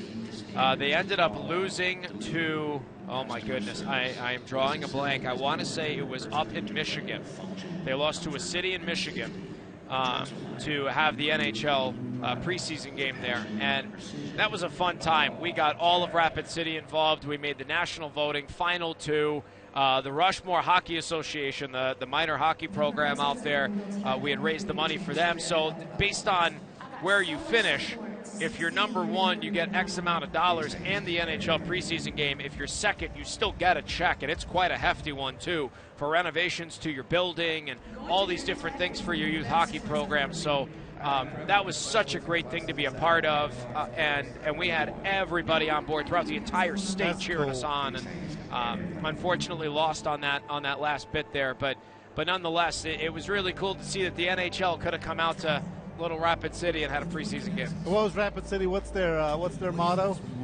They're the City of Presidents. The City of Presidents. City of Presidents. So if you ever go to Rapid City, in downtown, there is a statue of every president that has served in United States history on every corner of the streets. They haven't toppled those yet, I guess, right? They have not toppled those ones yet, no. And it's funny, too, because people have a ball with them. They'll put little stocking caps and scarves on them, and there are times I know that the Russia have put promotional scarves and hats on them and whatnot. People have a lot of fun taking pictures and posing with them. You got Taft in the bathtub. I'm trying to think. You have Harry Truman at the press stand, and so many different motifs. It's a private group that does it, and so when a president leaves office 2 years later, they will have a statue sitting right there in Rapid City, and they have them all plotted out. That's pretty cool. Taft in the bathtub, huh? Yeah, Taft in the bathtub, yeah. Wasn't Taft the guy that was riding the moose across the river? I believe that is the case, yes. That's an awesome picture if you've seen that. It's interesting that all these little towns of America, there's always some draw to those. We have a hospital in Paducah with Bon Secours Mercy Health. We have a hospital in Paducah, Kentucky. Wow. You know what their motto is? They are the Quilt City. The Quilt City. Quilt capital of America. Wow. And I was like, okay, and I kept driving. You didn't want a quilt? No, I would buy one somewhere else. No, there's good people there. It's a good hospital, but you talk about out in the middle of nowhere. It is out in the middle of nowhere. Dang, Paducah, Kentucky, catching some strays from my partner up here. Good grief. Oh, good fun. Well, we'll take a step aside. When we come back, we'll recap the last 40 minutes of action. We'll give Paducah some time to get a couple of ice bags here after that exchange. There you go.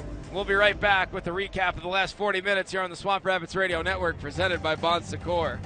Hey, Shaq, ain't you getting tired of this shrinkflation thing? Yeah, I'm not happy about it. Right? Paying more and getting less? What we doing about this? Ba-bam! Shaqflation.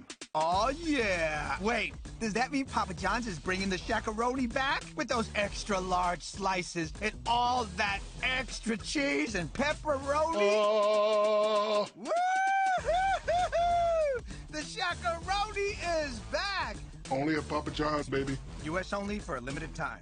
Need to secure your world? Think FCI Agency. Our car was totaled in an accident. Our basement flooded. My boat suffered damage during that last storm. Life is unpredictable, but with FCI Agency, your property and values don't have to be. Specializing in property and casualty insurance, FCI ensures you're always protected. I got a replacement car. FCI's coverage saved our home. Now I'm back on the water, all thanks to FCI. Don't wait for the unexpected. Call FCI Agency today. Your world protected. If the past year left you feeling vulnerable to your health, this is your moment. It's time to take control. Time to get the expert care you need for the piece of you at the center of everything. Your heart. Because you're ready. And at Bon Secours, we're here to help you start. Start at the heart of your health. Bon Secours. Visit bonsecours.com/heart to get started today.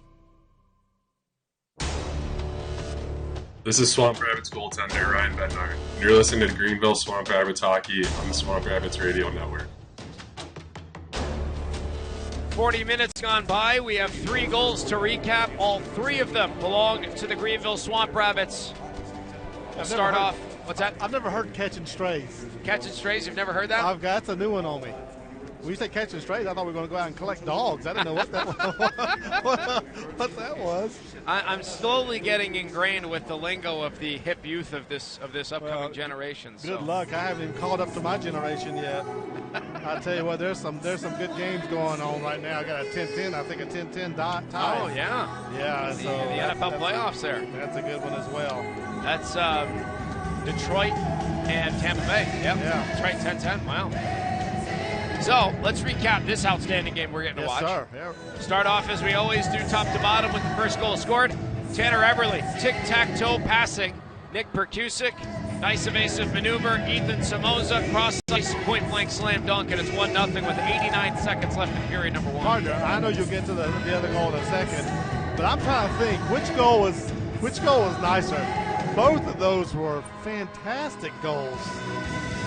Well, the second goal that you're talking about is Carter Such, and they have actually switched the goal around. They are giving the lone assist to Nick Perkusic, so now he has a pair of assists in this game.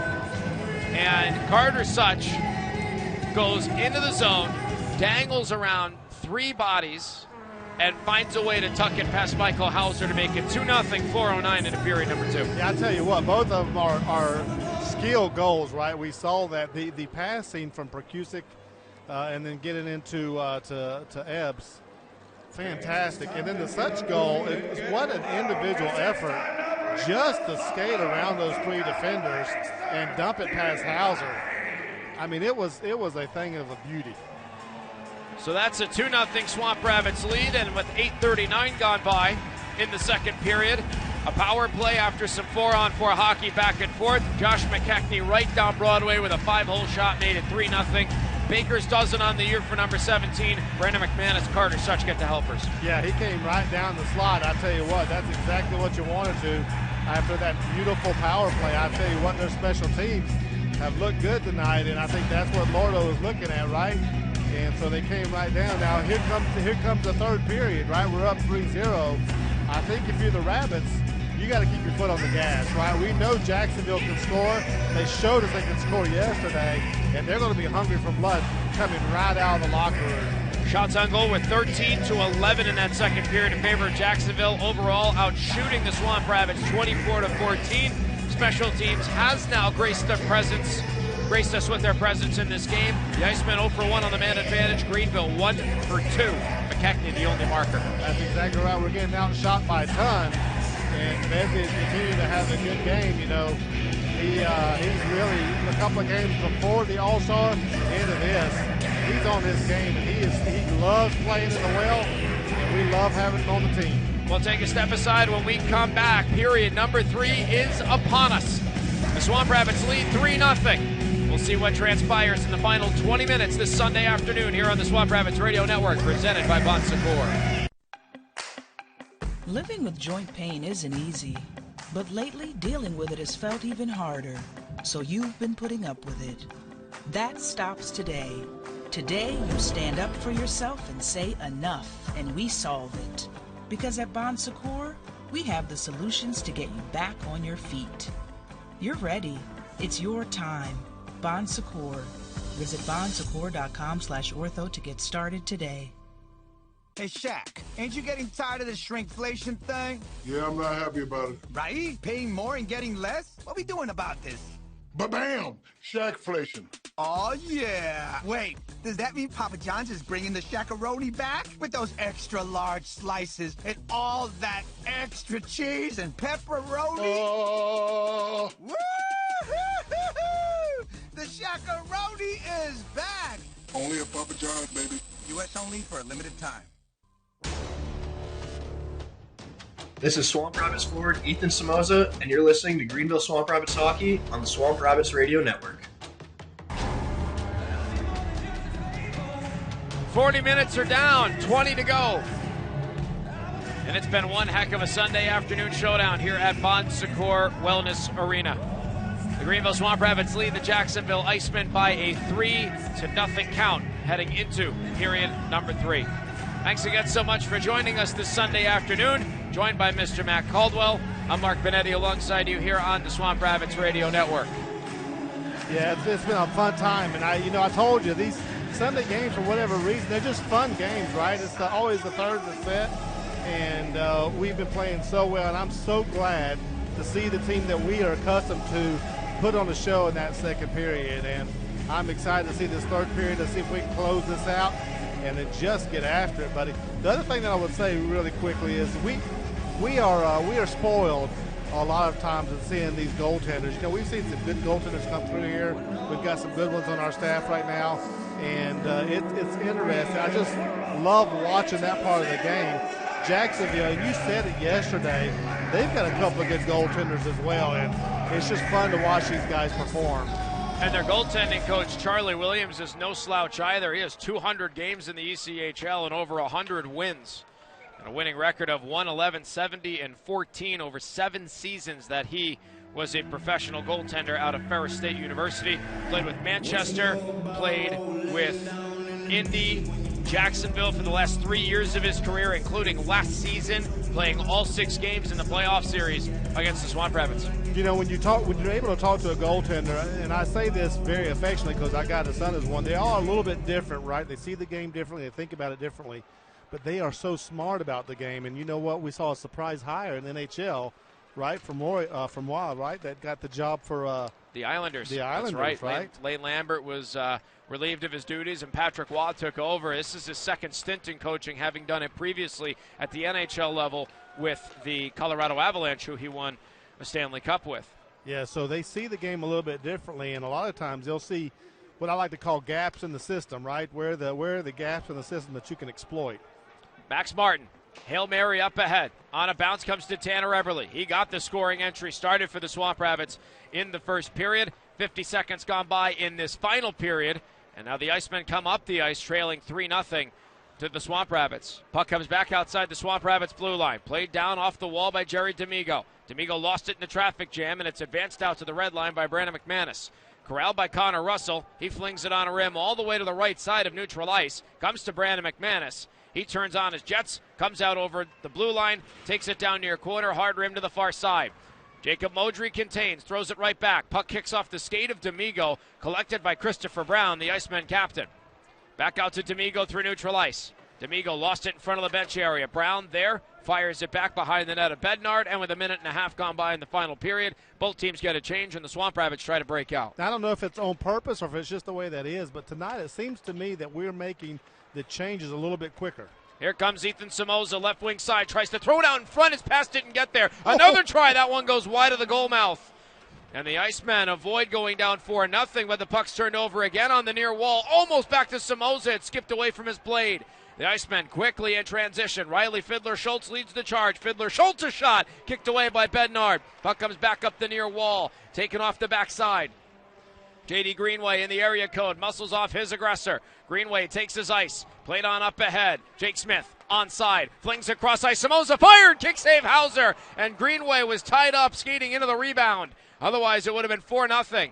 Smith can't contain the zone, and it comes back in the Swamp Rabbits third. 17:35 left in the game. Swamp Rabbits lead 3-0 as both teams go for a change. Woo, it's a sprint race right now. They are back and forth using all 200 feet of this ice. Here comes Max Martin to the left wing side of the attacking zone. Martin tries to center it out in front, goes off a body. Jordan Timmons is there, couldn't get a stick to it.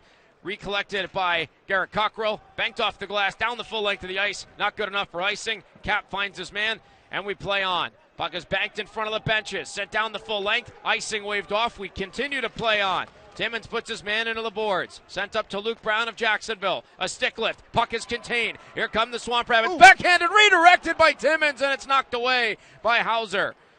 3 minutes gone by in the final period. It remains 3-0. Swamp Rabbits with the lead. Back it comes to Joe Leahy. Taken into the near corner. 2-on-2 battle forms. Nick Perkusic patiently waiting for the puck to bounce. It comes up the near side off the glass.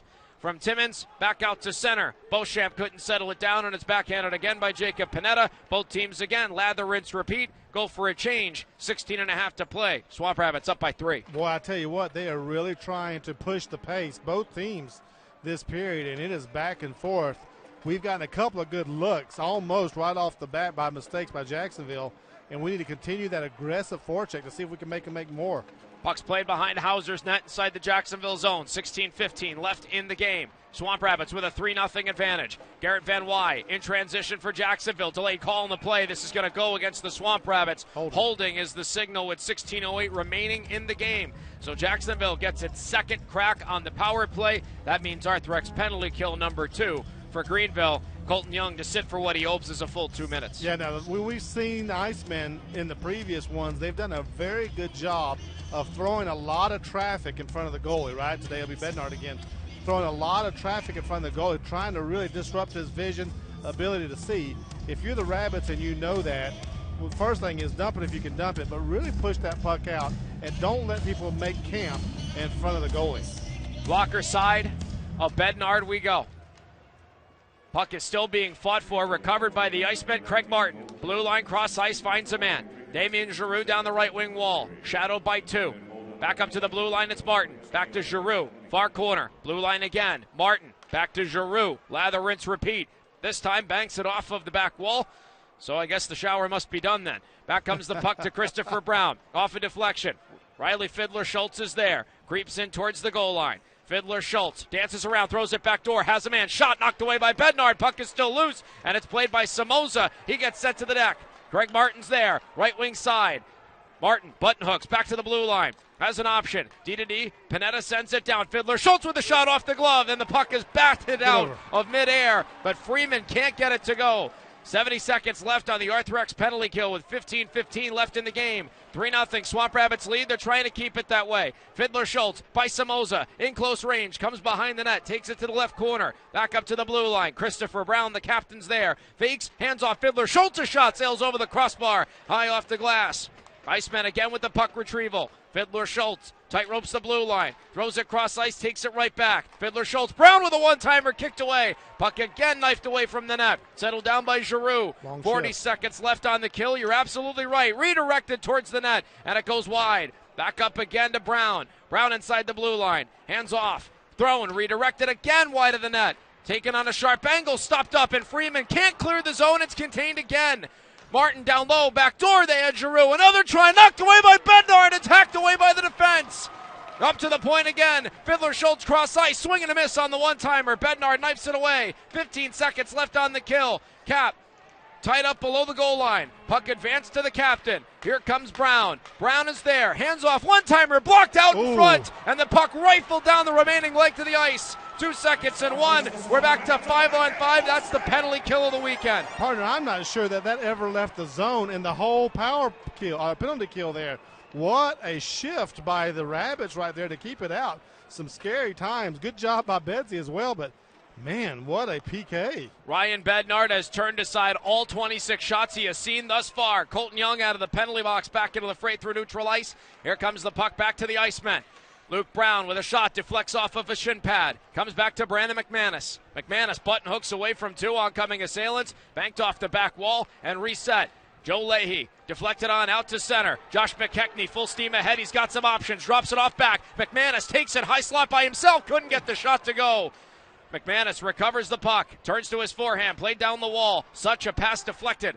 And back come the Icemen out through neutral ice. That's Derek Lodermeyer. Gains the red line. Dumps it deep. Jacksonville goes for a change with 13-10 left in the game. The Swamp Rabbits still with a 3-0 lead. Partner, I'm still thinking about the PK that we had back there. That was a heck of a shift because it got long and I got sloppy toward the end, but they did what they needed to do.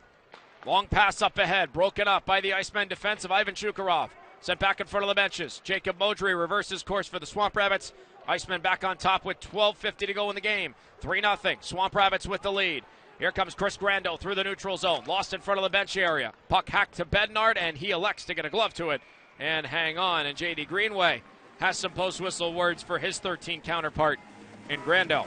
We'll take a step aside and come right back here on the Swamp Rabbits Radio Network, presented by Bon Secours.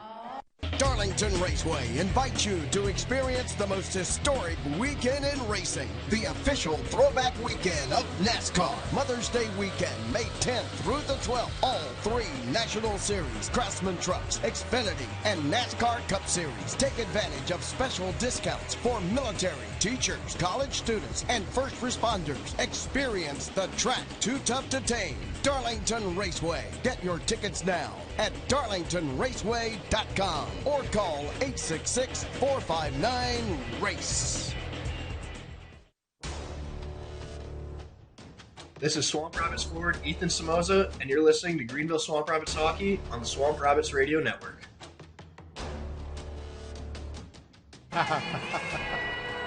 12:40 to go in regulation. Ryan Bednard stood tall, as did his penalty kill. The old cliche is that your goaltender's got to be your best penalty killer, but all five gentlemen goaltender and 4 killers were phenomenal that last 2 minutes. They really were. I mean, it was something else. They were having to play a shift that they didn't want to play. But I think that's why when you're the coach, you put your best line first for that specific reason, right? You put them out there and hope those 4 guys, in case everything goes wrong, can really stop it for 2 minutes, or at least for the first 45 seconds or so they get it out. Glove side of Ryan Bednard we go.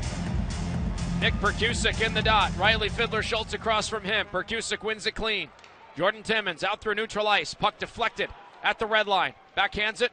Puck pinballs off of some bodies. Fiddler-Schultz back to it for Jacksonville. Puck worked towards the net. Max Martin is there. Turns up the ice to the left wing of the neutral zone. Here comes Perkusic. Perkusic sent off the puck. He's tied up. Takes his aggressor to the corner. Puck rolls behind the net. Perkusic skates a stick. He's got 2 helpers. Thrown out in front. Almost had a third. As the puck comes back to the near side boards and played below the goal line. Perkusic in hot pursuit. Beats his man to the puck. Up the right wing wall. And now here come the Icemen back out through center. Riley Fiddler-Schultz jabbed on ahead, and it puts the Icemen offside by about a country mile and a half with 12 minutes left in the game. 3-0. Swamp Rapids still on top. That's a very good microcosm of what I'm talking about. Perkusic, they really tried to get him off the puck, threw some bodies at him, and he still stayed on his edges, and the defender fell down. So when I talk about skating very strong on your edges, that's it, right? The ability to stay there, make those legs wide if you need to make them wide, get that center of gravity low and keep the puck. Nick Perkusic, a very special story after graduating from Robert Morris University. Took 2 years to be a coach in junior hockey. Did not think of playing professionally, but then one day he said, I've got to give this a shot, and what a year it's turned into for him.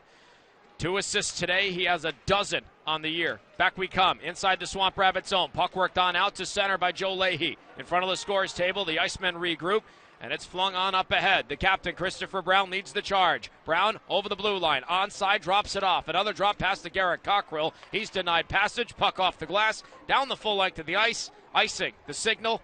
Icing the call against the Swamp Rabbits with 11:20 left in the game. 3-0 their lead. Robert Morris has a unique, I think, a unique arena. Don't they have also an outside arena close to theirs? I believe that they do.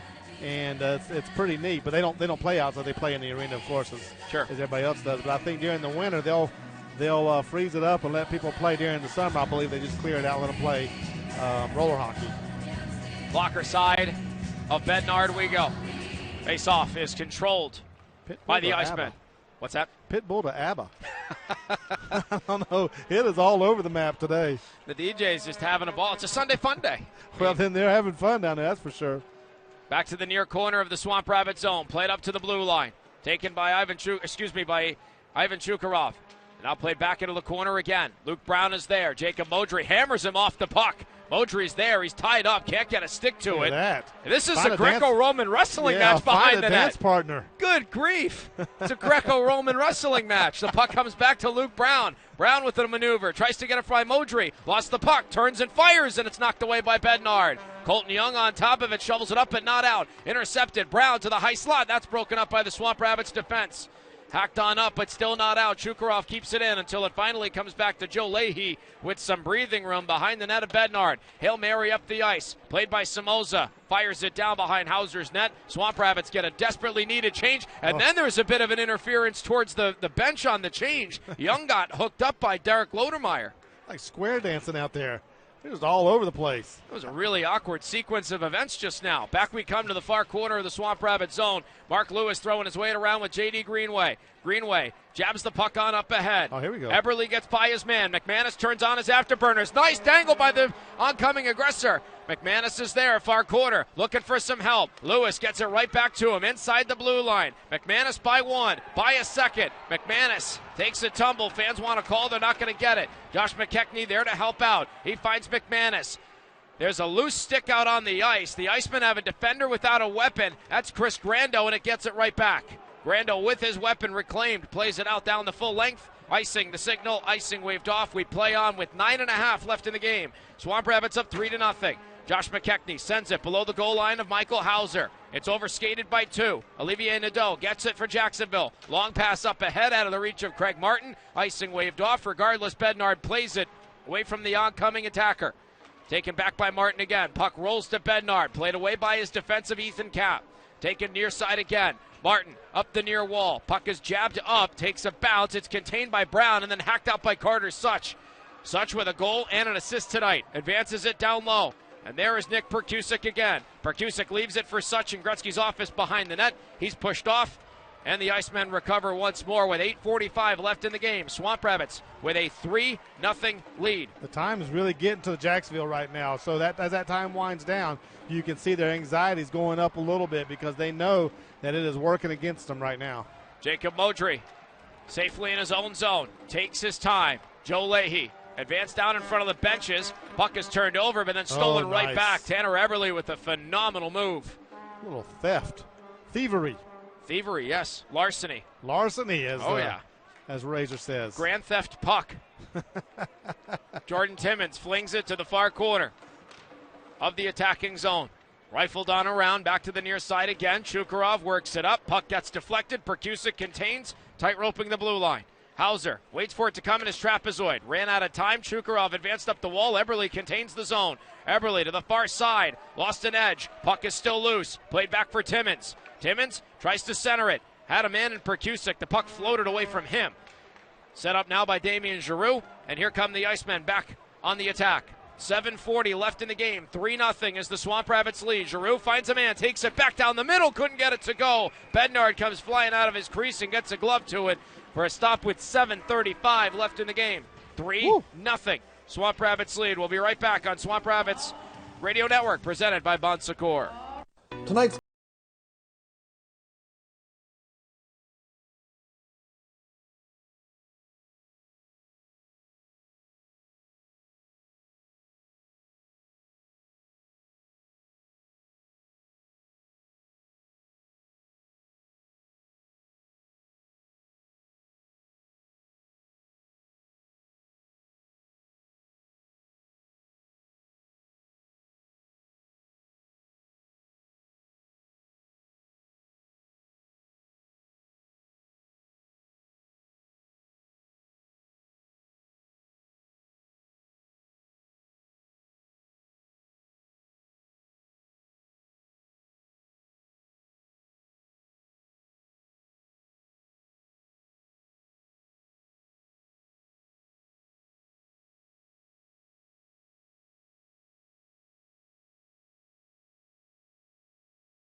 This is Swamp Rabbits forward Josh McKechnie, and you're listening to Greenville Swamp Rabbits Hockey on the Swamp Rabbits Radio Network. 7 minutes, 35 seconds separate us from now and the end of the game. The Swamp Rabbits with a 3-0 lead.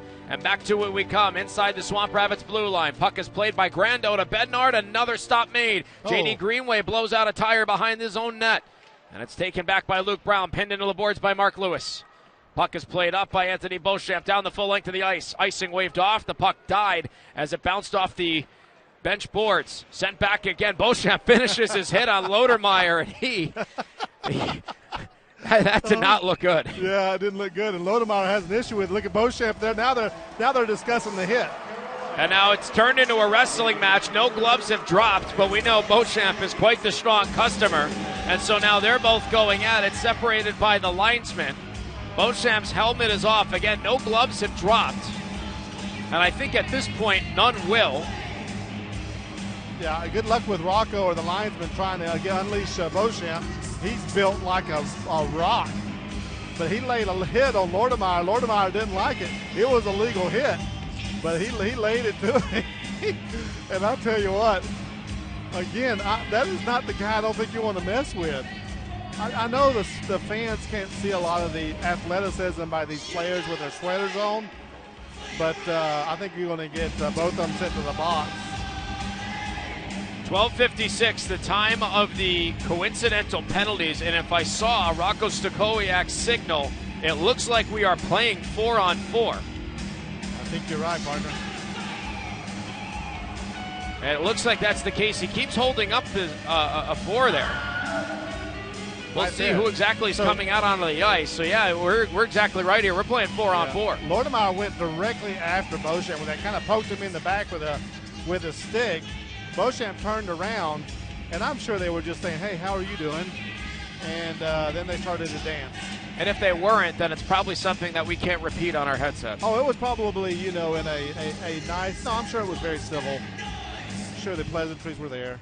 I mean, this is a gentlemanly game after all, exactly right? right. Beauchamp and Lodemeyer both to their respective penalty boxes. We're playing 4-on-4 for the third time in this afternoon's game.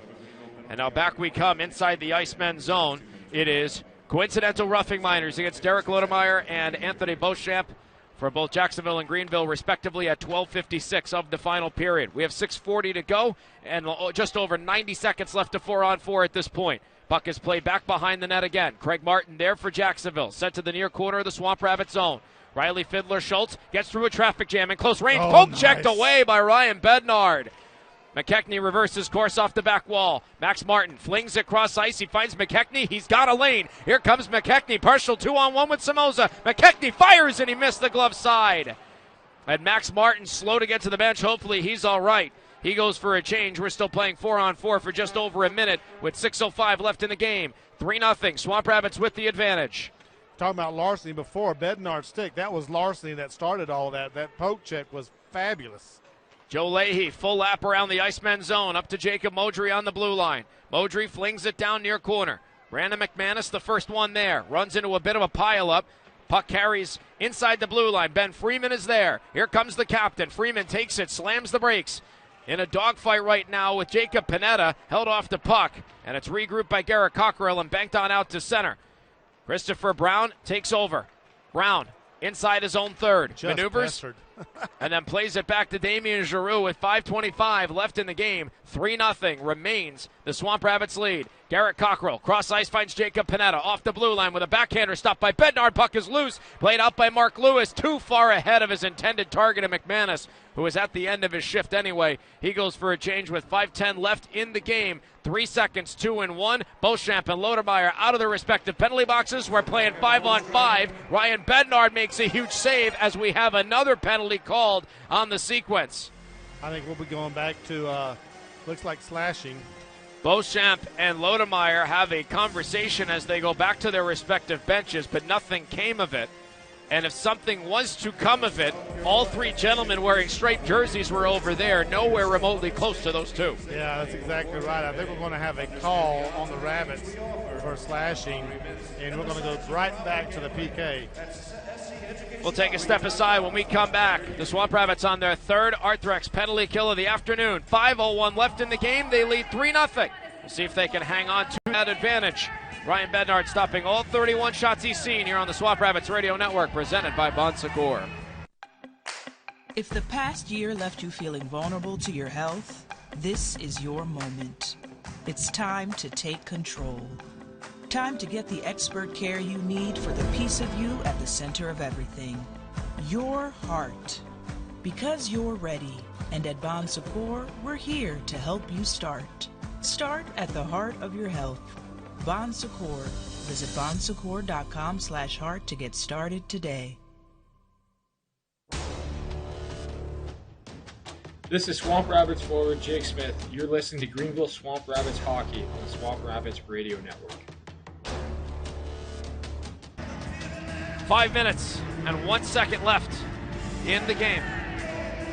Yeah, not what you want if you're the Rabbits with 5 minutes left, but you can tell, again, it's going to be interesting to see exactly what Jacksonville does toward this last 5 minutes. If they can convert on this PK right here, do they go to another 6-on-5, right? If they think that they're going to have an issue and get another penalty, do they do a 6-on-4? So here's where the coaching calls really come alive. Ethan Kapp takes it behind his own net. Third Arthrex penalty kill of the afternoon for the Swamp Rabbits. Less than 5 minutes to go. They lead the Icemen 3-0.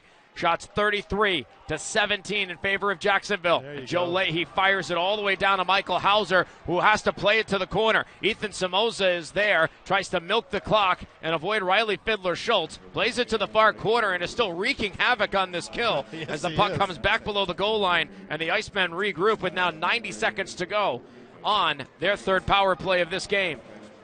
Puck comes back up the near side boards, contained by Fiddler Schultz. Down the near side for Craig Martin. Through traffic, it's there, and they score. The puck gets deflected in. It's a power play goal, and with 4:20 left in regulation, the Icemen are finally on the board. They trail 3-1. Son of a gun.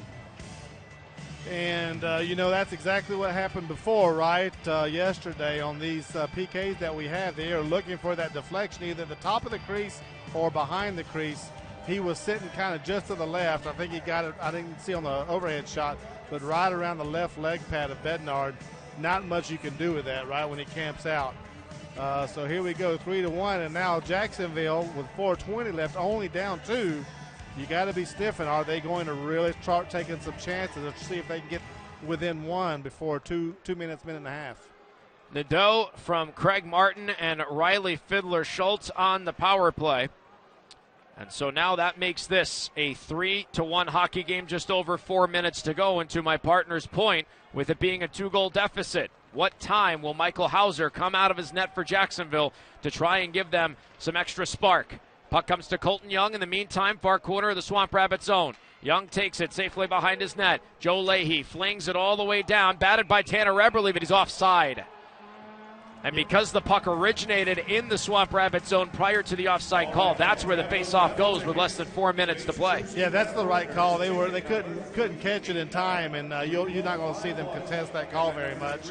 3:48 left, and Hauser is playing way out, already at the dashes. We'll see if he continues to look at the hash marks, if he continues to look at the bench here.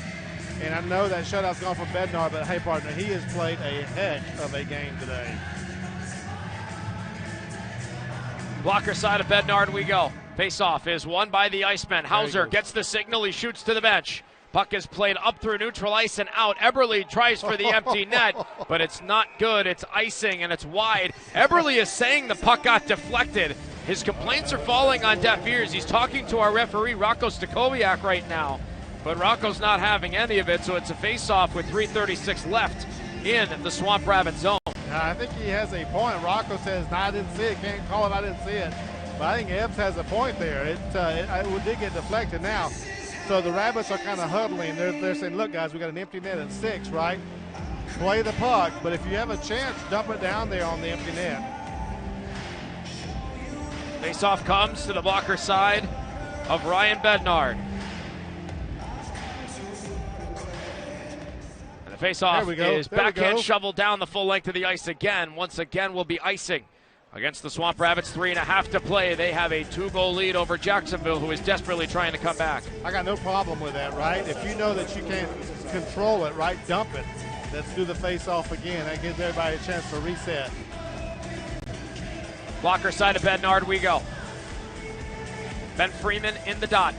Riley Fiddler Schultz across from him. The captain wins the draw. Puck is rammed down the full length of the ice. Where have we heard this one before? Icing against the Swamp Rabbits with 3:23 left in the game, and it remains a 3-1 Swamp Rabbits lead. Again, the same way, right? You rim that around there, you give your chance to reset, and you say, well, why is that? Why don't you just try to control it? Well, because you got another man on there that's clogging up the zone. Your chances of getting it out of the zone are not as good, and so unless you have a player that you can pass it right at the blue line, dump it and reset.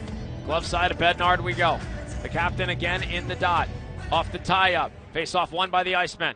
Jacob Panetta inside the blue line. Riley Fiddler Schultz down the left wing wall. Icemen with an empty net. It's 6-on-5. They trail by 2 with 3:10 left in the game.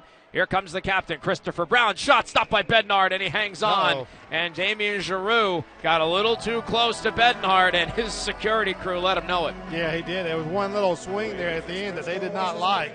And you saw the Rabbits come to a conglomeration right around Giroux. So here we go. Jacob Modry out there has a bit of a conversation with Olivier Nadeau, who has the power play goal. Jacksonville scored at 15:40 of this period. Craig Martin and Riley Fiddler Schultz the assists. The only goal Jacksonville has had this afternoon. Blocker side of the All-Star, Bednard we go. 3:08 left in the game. 3-1 is the Swamp Rabbits lead. Face-off was won clean by the captain, but they're saying there was a procedural issue. So they are going to reset. The policy was not followed. No, it was not. I always find that interesting, right? So this might be the most grayest part of the whole game, right? Is when does the lineman actually drop the puck? Sometimes they hold on to it for just an extra second. For something that feels so simple to all of us laymen, if you will, it is quite complicated. They should have like an Uno dispenser. And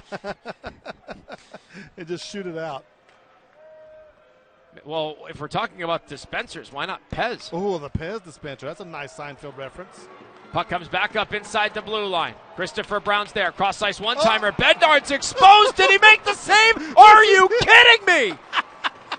Oh, my goodness. Ryan Bednard.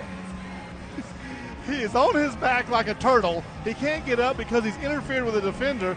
They still take a slapper at him. He says, no problem. I'm in my lazy boy. Here's my glove. I'm going to get the save. Wow. 2:44 left in the game. Swamp Rabbits maintain their 2-goal lead. Ryan Bednard. What was that? That was absolute insanity. Yeah, he really was upended. He sat on his wallet, and all of a sudden the defender was in the crease with him. He was trying to get up. He turned around and realized Jacksonville still fixed to take a shot at him. Puck comes back behind Bednard's net after that phenomenal save. 2-on-2 battle forms. Puck comes free up the wall. Somoza threads it out in an open area. Here comes Freeman looking out into neutral ice, and instead he just puts it into the Jacksonville zone. It kills some precious clock here. 2:25 left in the game. Swamp Rabbits with a 3-1 lead. Jacksonville has pulled Michael Hauser. It's a 6-on-5 extra attacker situation. Somoza to the empty net. He just missed it. Boy, he shaved that near side bar as well. Woo, that was a close one. To quote the great Maxwell Smart, he missed it by just that much. Just a bit outside. That's another phenomenal Harry Doyle reference. I like it. 2:14 left in the game. Swamp Rabbits with a 3-1 lead.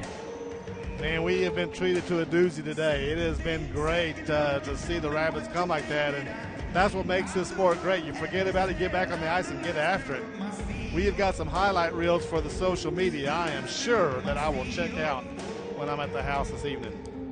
Lodermeyer and Freeman to do the dance again. Blocker side of Bednard. The Jacksonville net is still empty. All Michael Hauser can do is watch. 6-on-5. The Icemen need 2 goals. They have 2:10 to get it. Puck is played near corner of the Swamp Rabbit zone. Another conglomeration of bodies forms. Puck squeaks free. Logan Cockrell, blue line. Garrett Van Wy's pass off track. Came back out into neutral ice, so the Icemen have to regroup. Logan Cockrell is there. Rim behind Bednard's net. Bednard settles it down. Gives way to his defense. You wanted a goalie goal. Yes, I did, sir. I don't think he was thinking of shooting it.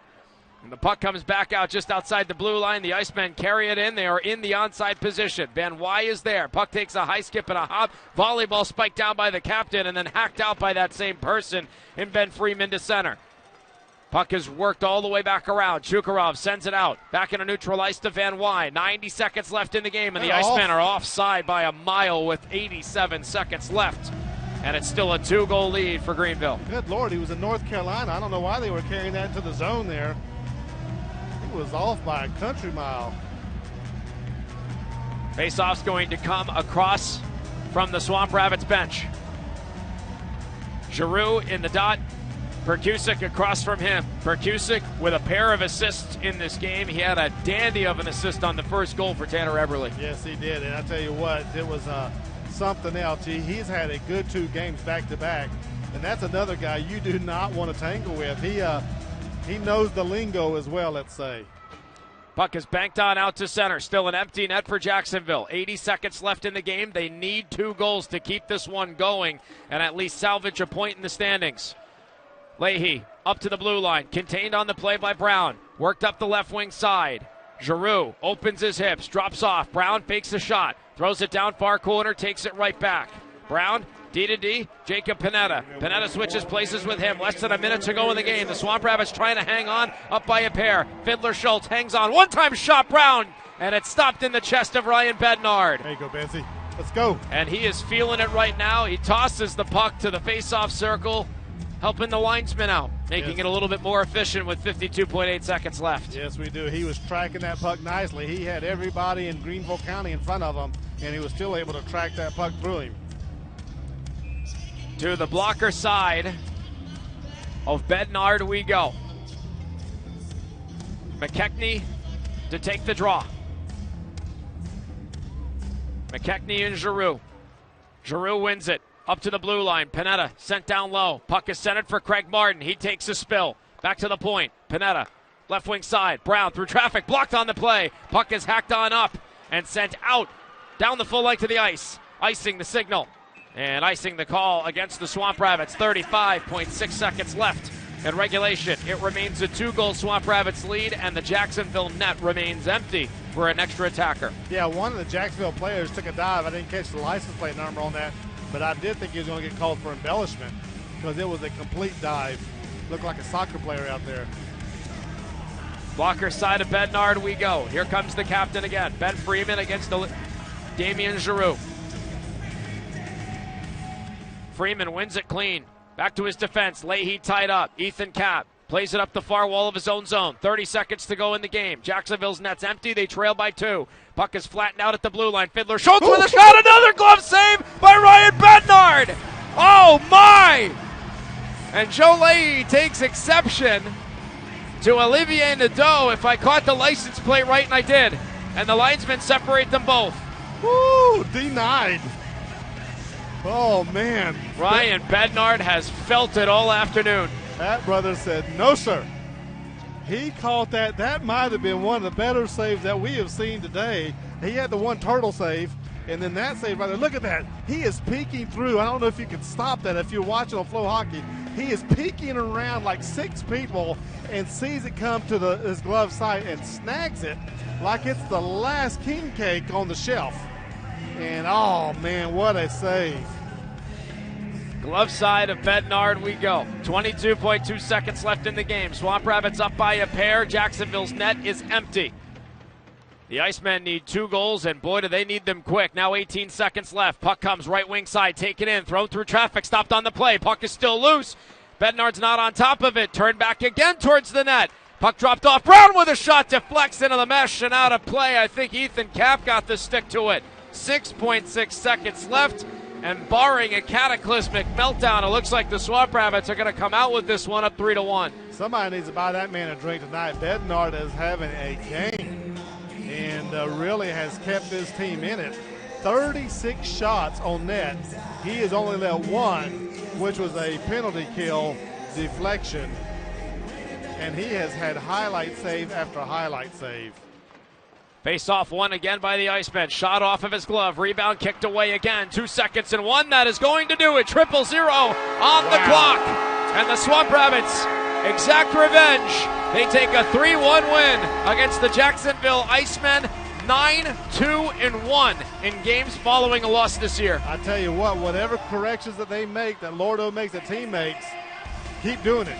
Because they came out today and they were not going to be denied. They were going to get that W. Ryan Bednard, sensational in net. 35 saves on 36 shots. Carter Such gets the game winner, a highlight reel goal. Also had an assist on the insurance.